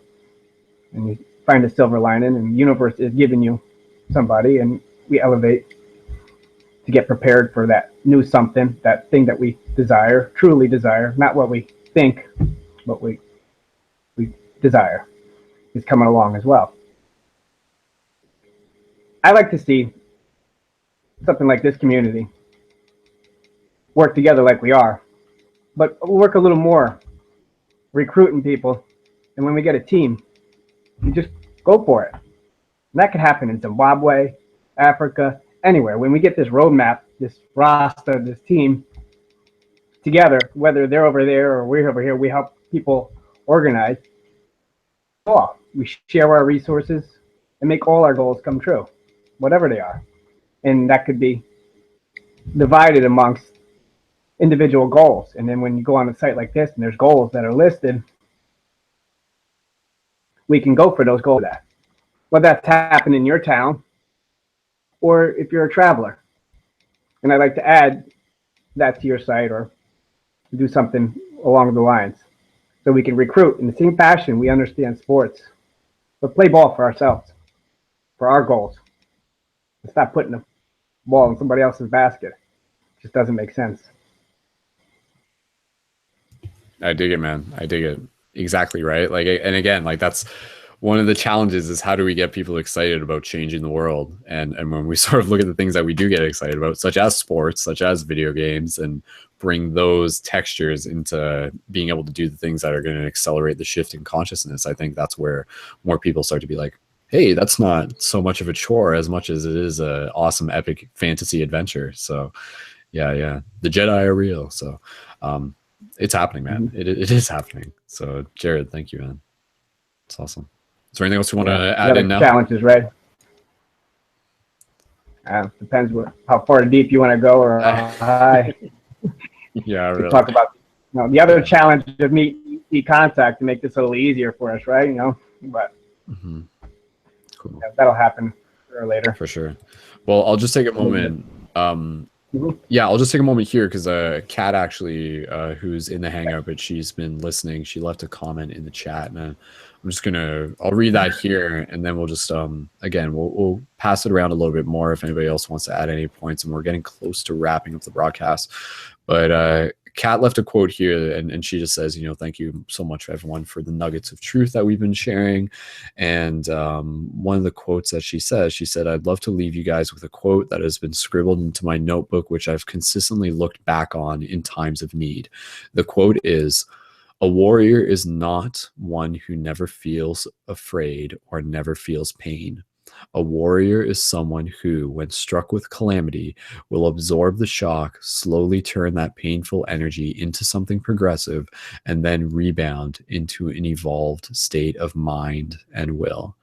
And so again, like I think that's very powerful. So again, you know, like a warrior is not just someone who's like fighting on like the physical battlefields, but a warrior is like someone who carries a perspective of enduring and you know, like finding their own wisdom within the battlefield of the consciousness of like human existence, within like the psychological battlefields that we go through on a day-to-day basis. So again, you know, just I feel like that is like the calling, is as a lot of us are feeling that warrior guardian archetype within. The warrior archetype is the part of us that will endure, and the part of us that carries the wisdom that we can endure. Because I think a lot of times, like, people kind of, they end their story early because they lose hope and they lose the vision. So like our objective is to like carry the vision of hope, so that people can continue to carry it with them. You know, a lot of people in the world, it's just like, why even bother? It's too late. It's too late. It's always, you know, like now is always the right time for being able to like say like, I will, and I choose to. So what are you choosing to do is again the question. So it's all opportunity. So yeah, no, again, I feel like this broadcast is just part of the ongoing story for shifters and for everyone to hear the call to take action and to continue to transform their own reality, but to do it with intention and to do it with willpower. And it's not one of those things where, again, you know, it's just like everything's happening for a reason, including this shitty scenario. Therefore, I'll just step back and do nothing. Be like, no, like that's not necessarily going to solve it. Like everything's happening for a reason, to teach you how to step into responsibility so that you can solve this, so that you can resolve this, so that you can resolve revolve this into its next spiral. And I think that's the thing, you know, like life in itself, it's not a circle. It's actually a multidimensional spiral. So like if we go around, we're also going up.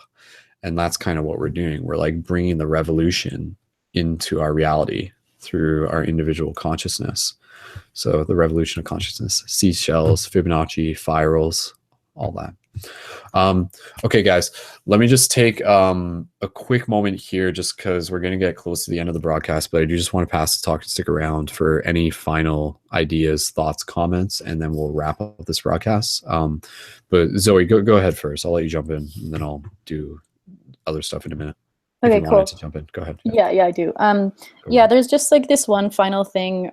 We've been talking about like really kind of heavy stuff during this, and just like going deep into purpose and like what we're really here to do. And I think just one thing that I want to add that's kind of on a lighter note is like one thing that I heard a while ago from Bashar, who's like this kind of extra dimensional being translated through. Yeah, I don't know if you guys have heard of him before, but he says that following your excitement is like the whole package, and it includes all of the organizational things that needs to be included in this life. And I think that's one thing that I constantly have to look back on, because it's so easy to get mired into like the expectation of what my purpose here should look like. And so it's like me meditating and doing this and doing that and doing that. But I think that when we really just start having fun and stop listening to everything else that tells us we shouldn't, like that's when things really start to change, because you actually open up to a way higher expression of how your life could be. And you really start listening to the different possibilities that could really come of that, no matter how it looks. Whether it's like jumping on a trampoline or like doing somersaults around your yard. Yeah, and yeah, I think that if a lot of people started to integrate more of that into their life and went deep into what their excitement really is, and started letting go of the limiting belief systems and everything that's in the way of following that, I think we would see probably the biggest shift the world's ever seen. Yeah. Awesome. Totally. Yeah, again, you know, like I feel like developing that appreciation for scenarios, be they good or bad, is literally like a life hack. Like if you like even verbalize or just like say to the universe and be like, you know, like, I am grateful for this challenge or whatever, the universe is just like, like they get it. Like, okay, let's either resolve this sooner than later or like send them some sort of like bonus gift or something like that. But it literally, like, again, opposed to just being in this process or this cycle where you're just like, oh, like, why did this happen? I hate that this happened. I hate myself, regret, self like worthiness dropping and everything like that. But instead it's just like, the sooner you can switch into that hack of like appreciating the challenge, then it changes the challenge. The universe like literally responds to that. Again, it's this feedback process between ourselves and the consciousness of the universe, and just understanding again that our thoughts are intricately and intimately connected to the reality that we experience. So as you think, so shall you become, over and over and over again. This is a dream that you're creating for yourself. So honor all parts of it. Thank you, Zoe. Okay, let's does anybody else want to jump in right now with anything that they're gonna say? Otherwise I'm just gonna do a couple updates and then we'll say stuff. Okay, let me just okay, so just quick updates. It's literally not much, and again, I'm obviously getting pretty tired, so we're close to wrapping this up. In terms of updates on the main website, if people have created their profiles since the last broadcast, those profiles are added to the team map on the Global Community Index, and I encourage you guys to go check that out. And if you want to be added to it, you can create your profile through the main ParadigmShiftCentral.com website. And in addition to that, just like things on the back end, the schedule for the upcoming broadcast will still probably be kind of like 2 weeks apart. Reason being is that I'm using that time very efficiently to be able to get other parts done related to the project that need to get done, such as working on the Journey to Lucidity 3 movie and getting ready for Journey to Lucidity 5 as well. So thank you guys for understanding that. And regular, like, more consistent broadcasts will resume in the future, but realistically it probably won't be till May, because again, Lucidity will be the Lucidity movie that I'm going to film in California for the 5th one at Lucidity Festival, inviting you guys to go to that, lucidityfestival.com. That will be in April, and then I'll be back in Canada after that. But in addition to that, just thanking everyone so much for the support for the project, and in particular for people signed up to the team Patreon with your monthly micro donations. If you enjoy what this project is about, keeping in mind that everything that we do is open source, spirituality is open source to the community, and anyone can get involved, and it is made possible thanks to our collective team Patreon monthly micro donations.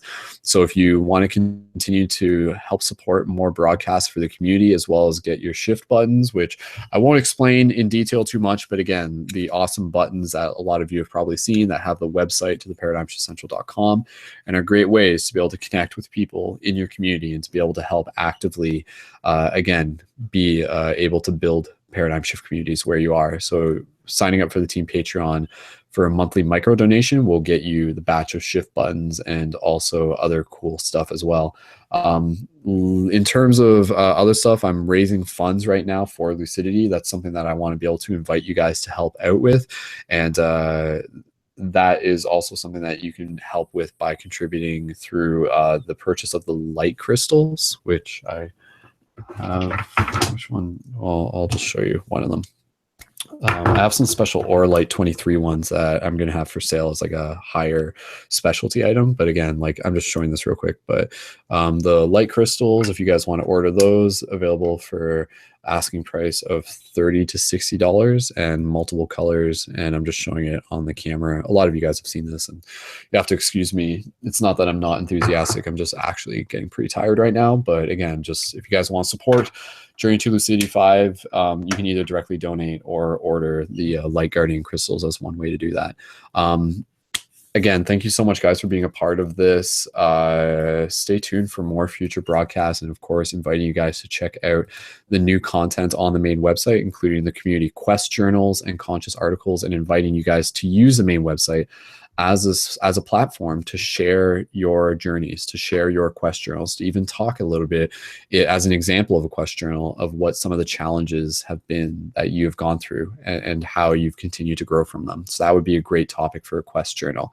It could be a part of an introduction. It could be about your journey of awakening.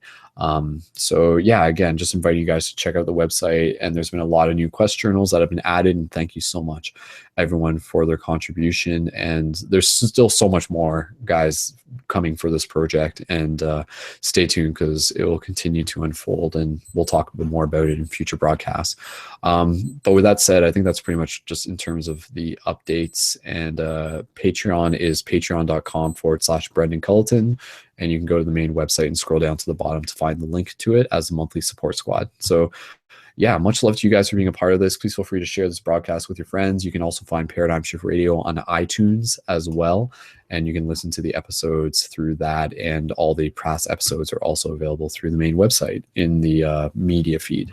So with that said, we'll pass the talking stick around for any just closing thoughts that anybody wants to share. But other than that, we'll do that, and then we'll just close with a short micro meditation. Again, just do like 2-3 simple moment of oneness breaths. And yeah, thank you guys again so much for being a part of this conversation. Yeah, go team. We're tired, but we're here. We've endured. We're passing the challenges. Okay, talking stick going around. Would any of you guys want to say anything between we have Nick and Manny and Joseph? Nick, if you want to say something, go ahead. If you want to jump in on that. If not, we'll keep passing around. Nick, did you want to say something now or in a minute? Okay. Joseph, did you want to say anything? Just inviting you to jump in. Go ahead. I just want to say, guys, again, it's been a pleasure. You guys are all beautiful souls and warriors on this journey. And I run a lot of workshops with the warrior archetype. And really, it goes with what Kat was saying. A lot of people think the warrior is about being fearless and about being someone who, you know, is just, you take that action. But when we tune in, we see that sometimes we make that impulsive decision because we're so scared. And really, that's kind of the positive to look at fear, is that it's, like you said, something that pushes us, the adversity that really forces us to be our best and stretches out that potential. And to really be easy on ourselves and to not have so much expectation, because I feel like a lot of us, we do have the potential, we have the capacity to understand the potential of this movie / video game. And it's really hard to get caught up in that and get stifled in the destination rather than the journey. So just want to say that you guys are all beautiful warriors, powerful beings of light. And like you said, Brandon, you know, like we all came back here. Like when we were in the highest realms, we didn't want to just stay there. What's the point if the collective parts of ourselves are suffering? So it was our duty to come back here to make that choice, to take a risk in getting lost in the darkness to save another. So I just want to say that we all chose to come here for a reason, and let's just do our best, right? Do our best and have fun. That's all we can really do. That's awesome, man. I love it. Totally, man. Like I think that is like a very powerful narrative that more of us are stepping into. Again, like that idea of just like not looking at it as like a grandiose, fictitious representation of the idea that like, oh, like we're from other parts of the galaxy and we've intentionally come here to help bring more light into the world. But it's like very simply, yeah. Like that is what we've done. And like, I feel, you know, something that has been on my mind since the beginning of the broadcast, but I'll just say it now. And I've said it before, but again, like that idea of like really enjoy playing a video game on easy mode for the rest of your life. Like, is that what you want to do? Because eventually you'll play easy mode for like half an afternoon, and then you'll just be like, all right, like let's do something more here, because if not, this is going to get boring. So we comes to like that thing. It's like, why would we want to? It's like kind of what the elite has now. It's like people that are, you know, reaping all the benefits while there's others suffering. It's like, why? Mm-hmm. Like, if there is that possibility, why? So yeah, I love what you guys are up to. I'm excited to check out Paradigm Shift even more. learn about it. You guys are amazing. I'd like to connect a deeper level. And thank you. Thank you, man. Yeah, Joe, go ahead and post your Facebook in the profile if you got a Facebook or whatever else you got there. I'll message you as well through that. Cool, but again, yeah, just on that point, as I was saying, just like the idea that Earth, like a lot of us came here to play on hard mode, like literally acknowledge that we chose that, yet to be able to like see that there is like honor in that choice. Like I think all of the souls that came here to Earth are brave souls. Yeah. And I think that's a very powerful idea, because again, like it's just like, you're right, we could have almost like stayed in the astral planes and just had fun kind of being there, but it was a choice. There's never been more come advanced here. souls on the planet at one time. When there's the greatest darkness is when the greatest amount of light is being channeled into that focused space. And you know what I love is that there's no guarantees. Ultimately, we will return to source consciousness, center of the universe, but it's a matter of, are we going to get there sooner? Are we going to get there later? How much damage is going to be done? And we can make a decision. And it starts in this moment that we even conceive it, right? And this is what it's about. Yeah, for sure, man, for sure. And I think again, like that's part of like what the journey is. The journey is the uncertainty.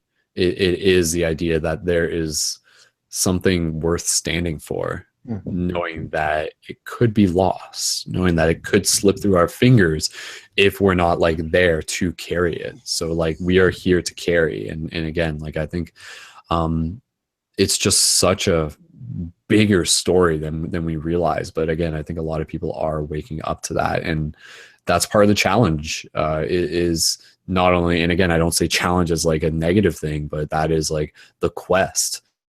Like literally, like I think the word challenge is synonymous for quest. If we were to we're just like leveling, bro. We're just like grinding it out. Yeah, we are, man. We are, man. And we're having a hell of a time while we do it. We're crying, we're breaking down, we're all of us will stronger. be level 33 by the time we're done. So champion level shit. Yeah, man. Yeah, again, guys, like thank you so much for just like being a part of this and hearing the call. I will just say this, because for anybody who's listening to this, a big part of what the Paradigm Shift Central Community project is about is encouraging people to create physical paradigm shift communities where they are. So if that's something you're interested in, you can find more info through the main website. Go to the controller at the top of the page and click Community Startup Guide. But again, like a regular paradigm shift community is just about bringing people together to have open-minded discussion, meditation circles, bring the tribe together, talk, get to know people in your community, share about your visions, share about your dreams, and continue to grow and assist each other, much as what we are doing here. Because I know just these conversations plant very important seeds. And that's kind of like what I feel for a lot of people is like what feeds them on this journey is knowing that they are not alone, is knowing that they are with others, is knowing that there are others who share their visions, who share their aspirations. And so like I'll just say this and I'll pass the talking stick. One thing I've kind of said, and I haven't really said it too much within this project, but I've always kind of like said it in the back of my mind or like said it to other people here and there, but it's this basic idea of like, let my courage be your courage. Let my strength be your strength. And I say that not just as me, but I say that for all of us. So let each of our courage be each other's courage. Let each of our strength be each other's strength. And we kind of like share that momentum, because I feel like, again, like we need the strength to be courageous. We need the strength to be love. We need the strength to be vulnerable. We need the strength to answer what is needed in that sense. So yeah, like what the world needs now is a bunch of badass, vulnerable, courageous hippie warriors like that, guardians. Like that's it. So we're doing it, guys. Like it's very exciting. And again, many more exciting parts are still yet to come. And believe me, like in the future, we'll have a broadcast in like 15, 20 years from now. We'll just be like, wow, look where we are now. Look where we are now.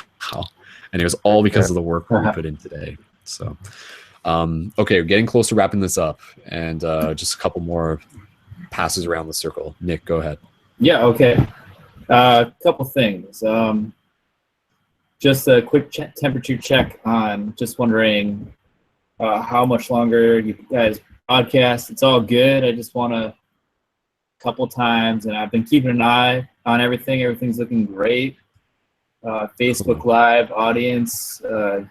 You're beautiful. 3,000 Facebook points. Nice. Yeah, Right, Nick, we're exactly.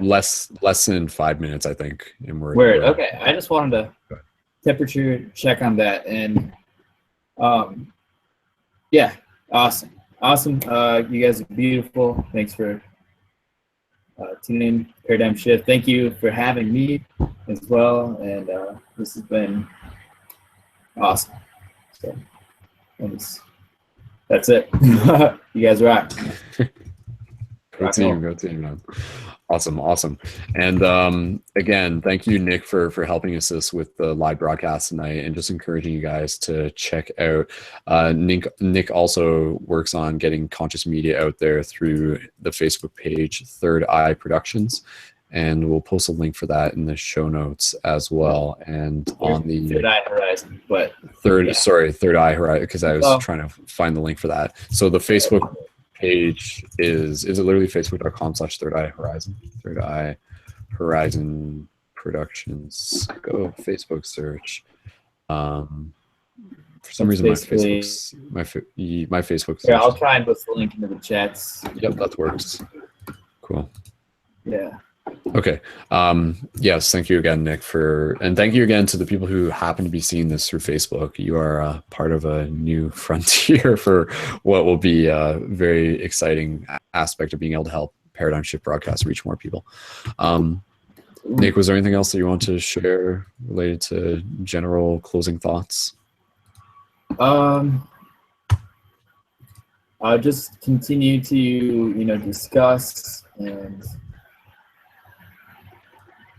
just following our intuitions and our hearts, and just staying positive in this time of great transition into higher consciousness, into multidimensional reality. Word, man. Let's get those Merkaba fields spinning. So definitely, yeah. And I do a lot of work with Merkaba, and maybe we can work on. I don't know. I'd really like to plug in more, maybe with some stuff that y'all are doing, and maybe really push the conscious media movement up a couple notches together as we're raising up in consciousness as well. Just kind of get the amplification of the broadcasts of our voices and out there. So there's a link in the chat, Third Eye Horizon. You guys can check it out. There it is. Like it, and stay tuned for some rad content. Perfect. And again, for people looking into that on Facebook, run a search on it's third as in like the number 3 RD Eye Horizon Productions, and you'll be able to find it. And again, Third Eye, facebook.com/Third Eye Horizon with 3 RED.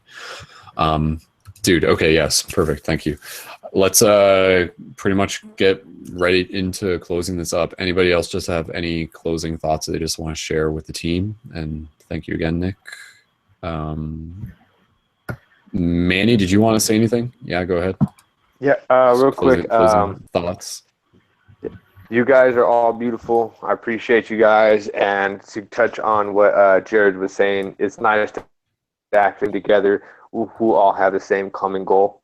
That's very, and sometimes, speaking for myself, I feel alone sometimes. And even though I know there's so many conscious beings out there, and even in California, we had potlucks with all conscious beings, yogis from around the world. And I move out to North Dakota, and kind of alone out here. So, having you guys makes me remember that we serve a purpose, and that we are truly helping this world shift. And it starts with us, it'll end with us.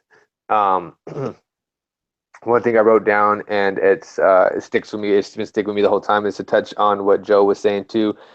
We need to focus more on our journey and not just the destination, because sometimes the problem is the solution. And down 1 + 2 = 3, but 4 - 1 equals 3. Sometimes we need to focus on the problem because we already know where our destination is going to go. We already know that, for instance, we're all going to die. Let's just choose about how we live. And here, this rock right here is a rock that I actually got from Mount Boldy.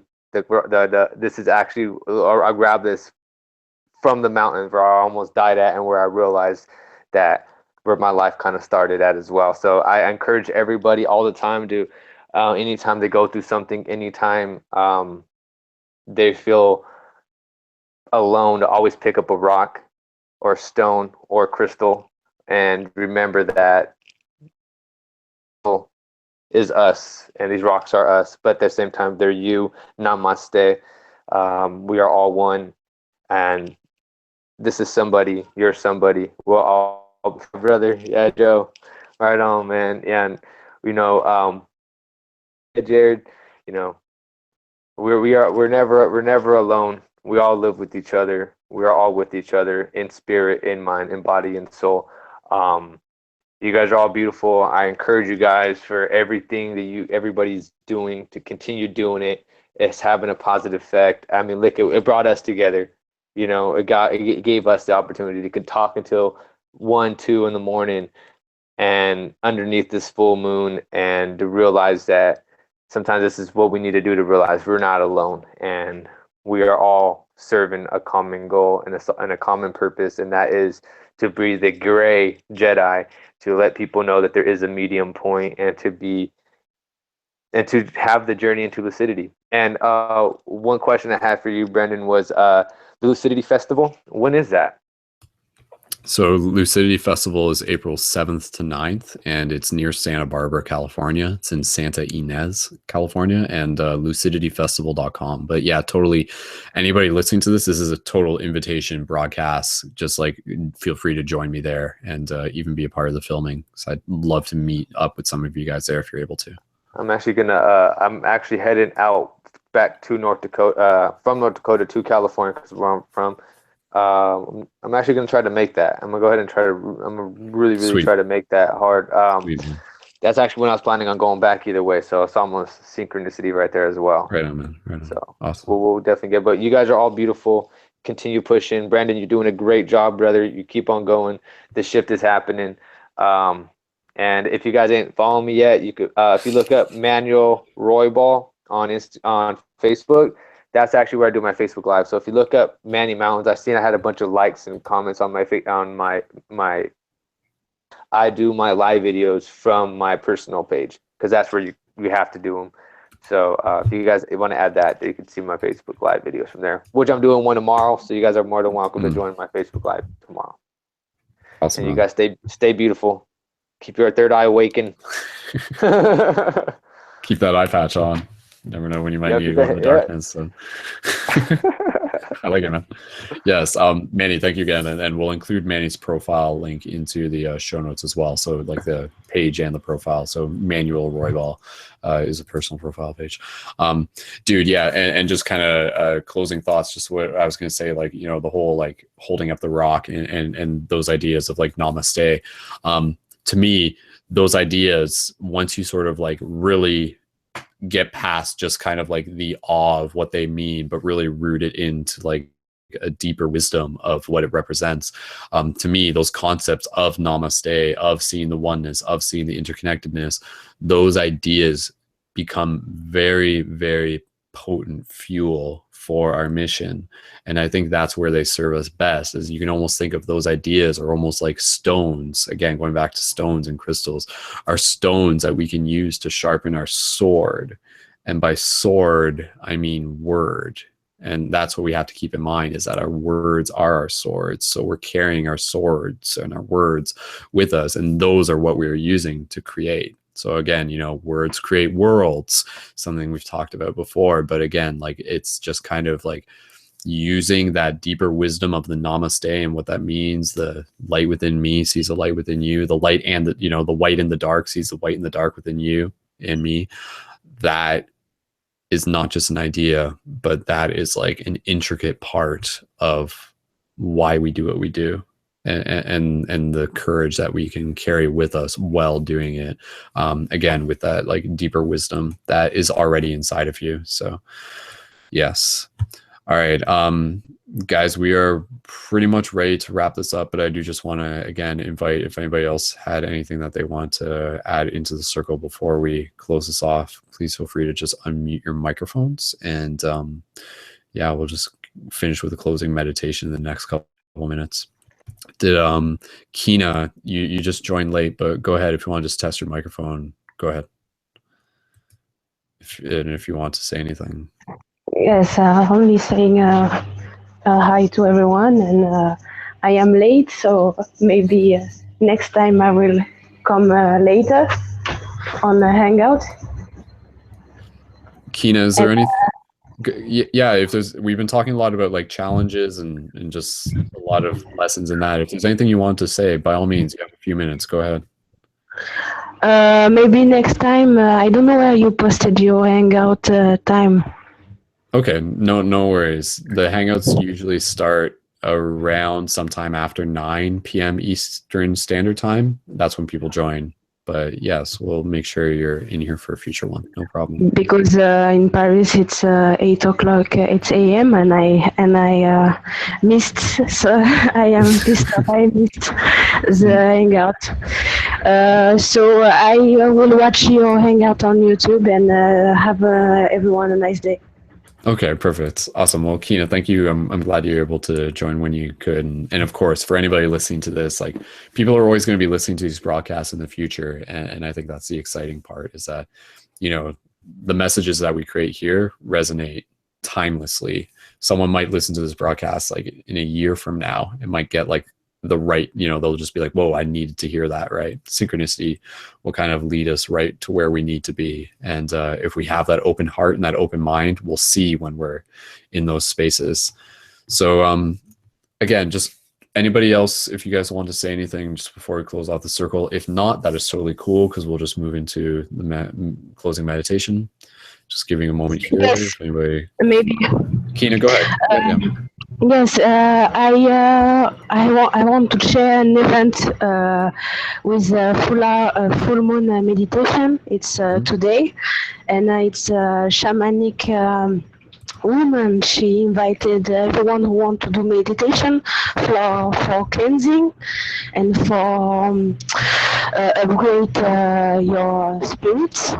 And it's free, and I will post it, the event, but I don't know where I have to post for sharing if someone want to go. Sure, you can post it into the chat within this Hangout for one place, and then I'll reshare it into the live chat on the main website as well. But yeah, no, by all means. Okay, thanks. Bye-bye. That works. Okay, no worries. Thank you. Sweet. Okay.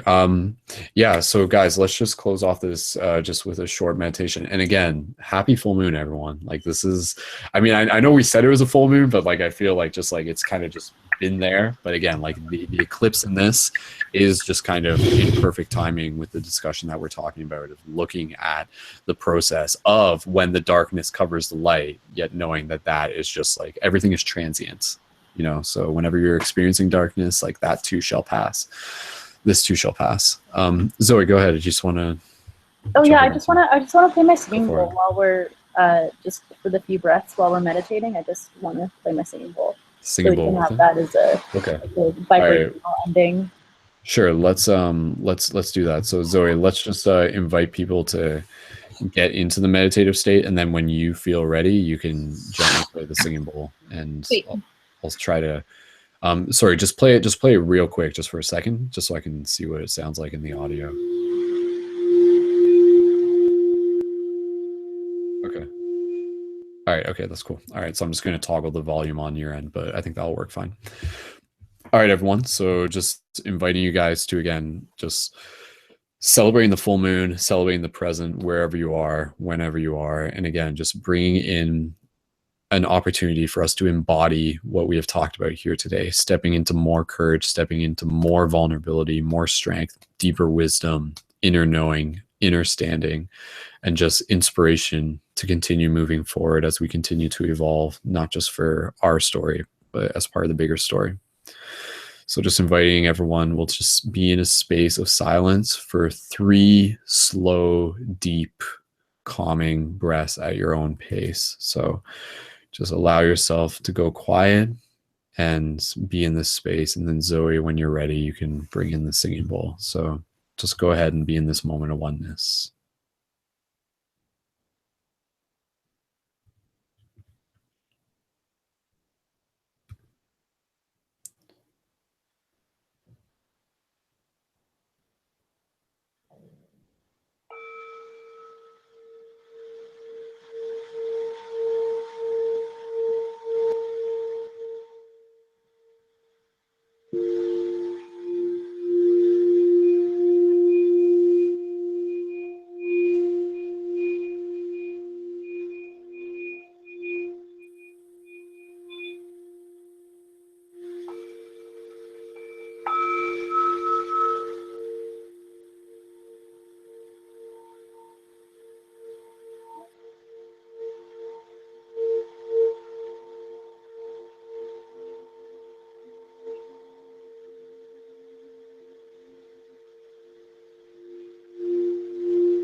Just inviting you guys, before we officially close this off, to just take a moment here to put your hands on your heart.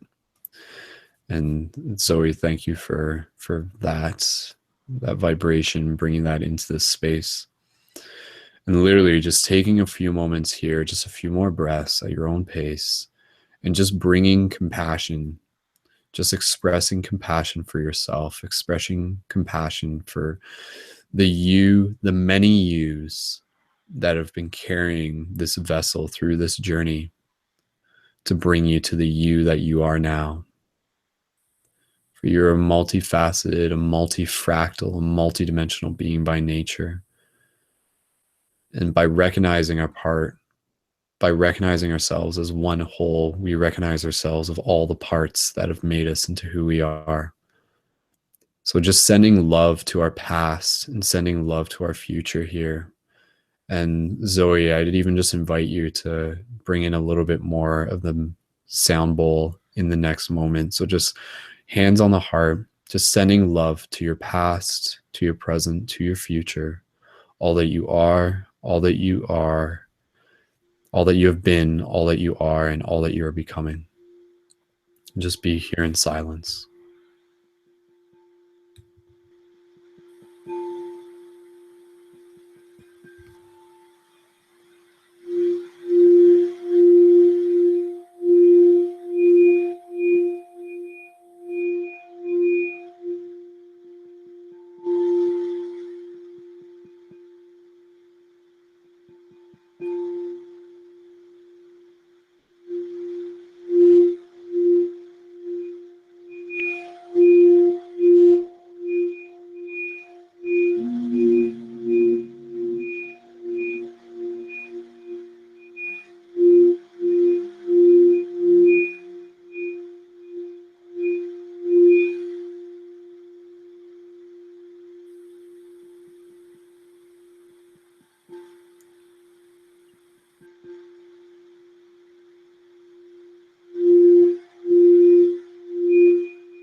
So again, just holding this space for yourself, gifting yourself the gift of compassion, of self-love, and really just nurturing your own spirit with intention, just continuing to move forward, not only with trust, move forward with trust, but just a deeper level of compassion for yourself and a deeper level of compassion for others. Just bringing in that feeling of heart expansion, that feeling of mind expansion as we continue to answer the call. So just take a couple more breaths here.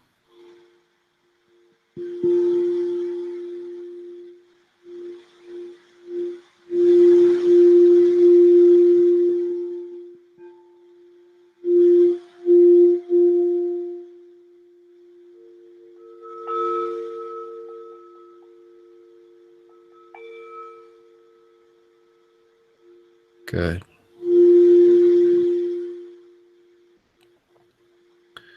And so slowly, knowing that this space is a space we can return to, and even encouraging and reminding ourselves to make these moments within our days, within our weeks, to send that love to ourselves, to water our own plants, to fill our own cup, and so that we can continue to share that abundance with others as well.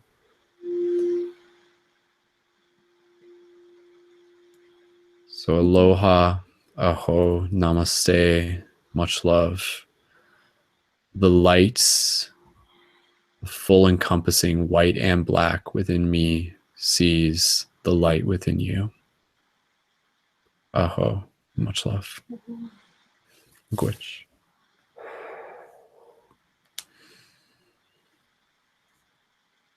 And when you're ready, you can just gently bring yourself back. Just continue to breathe.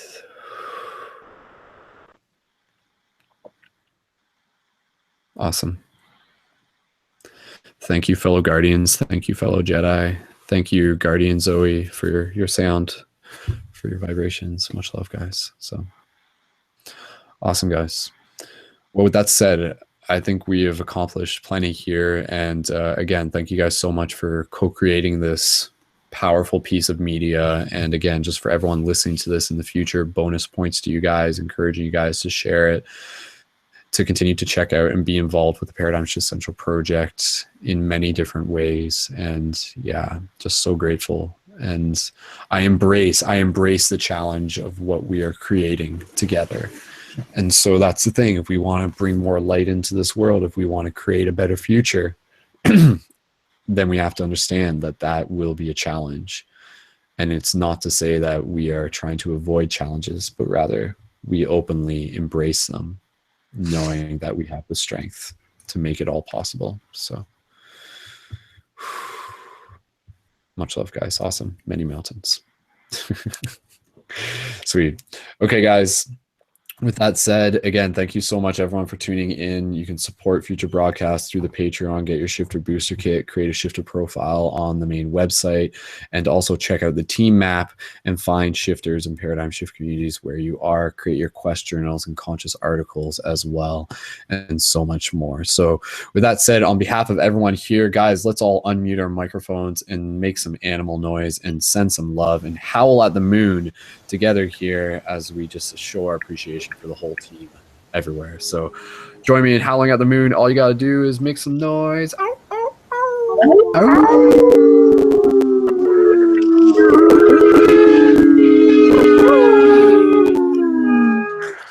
It's beautiful. Woof, woof, woof, woof, woof. It's beautiful. I love the sound of howls overlapping. It's awesome, guys. So sweet. Awesome. Guys, thank you again so much for tuning in. Any of the shifters in this broadcast, check the show notes in the next couple days for links to their profiles. And of course, you can check this out on iTunes. And if you're listening to this for the initial recording, stay tuned and you can find the MP3 for it after as well. And yeah, we've done it. So good job, team. So guys, join me and just saying good night and much love to all the people tuned into this. So good night, internets. We love you guys. Namaste, everyone. Keep it shifty. One love, much love, nothing but journey. love. Carry the shift with you. Awesome. Thank you, guys. Until next time, we'll see you in the future. Keep it shifty. Wholeness. Namaste.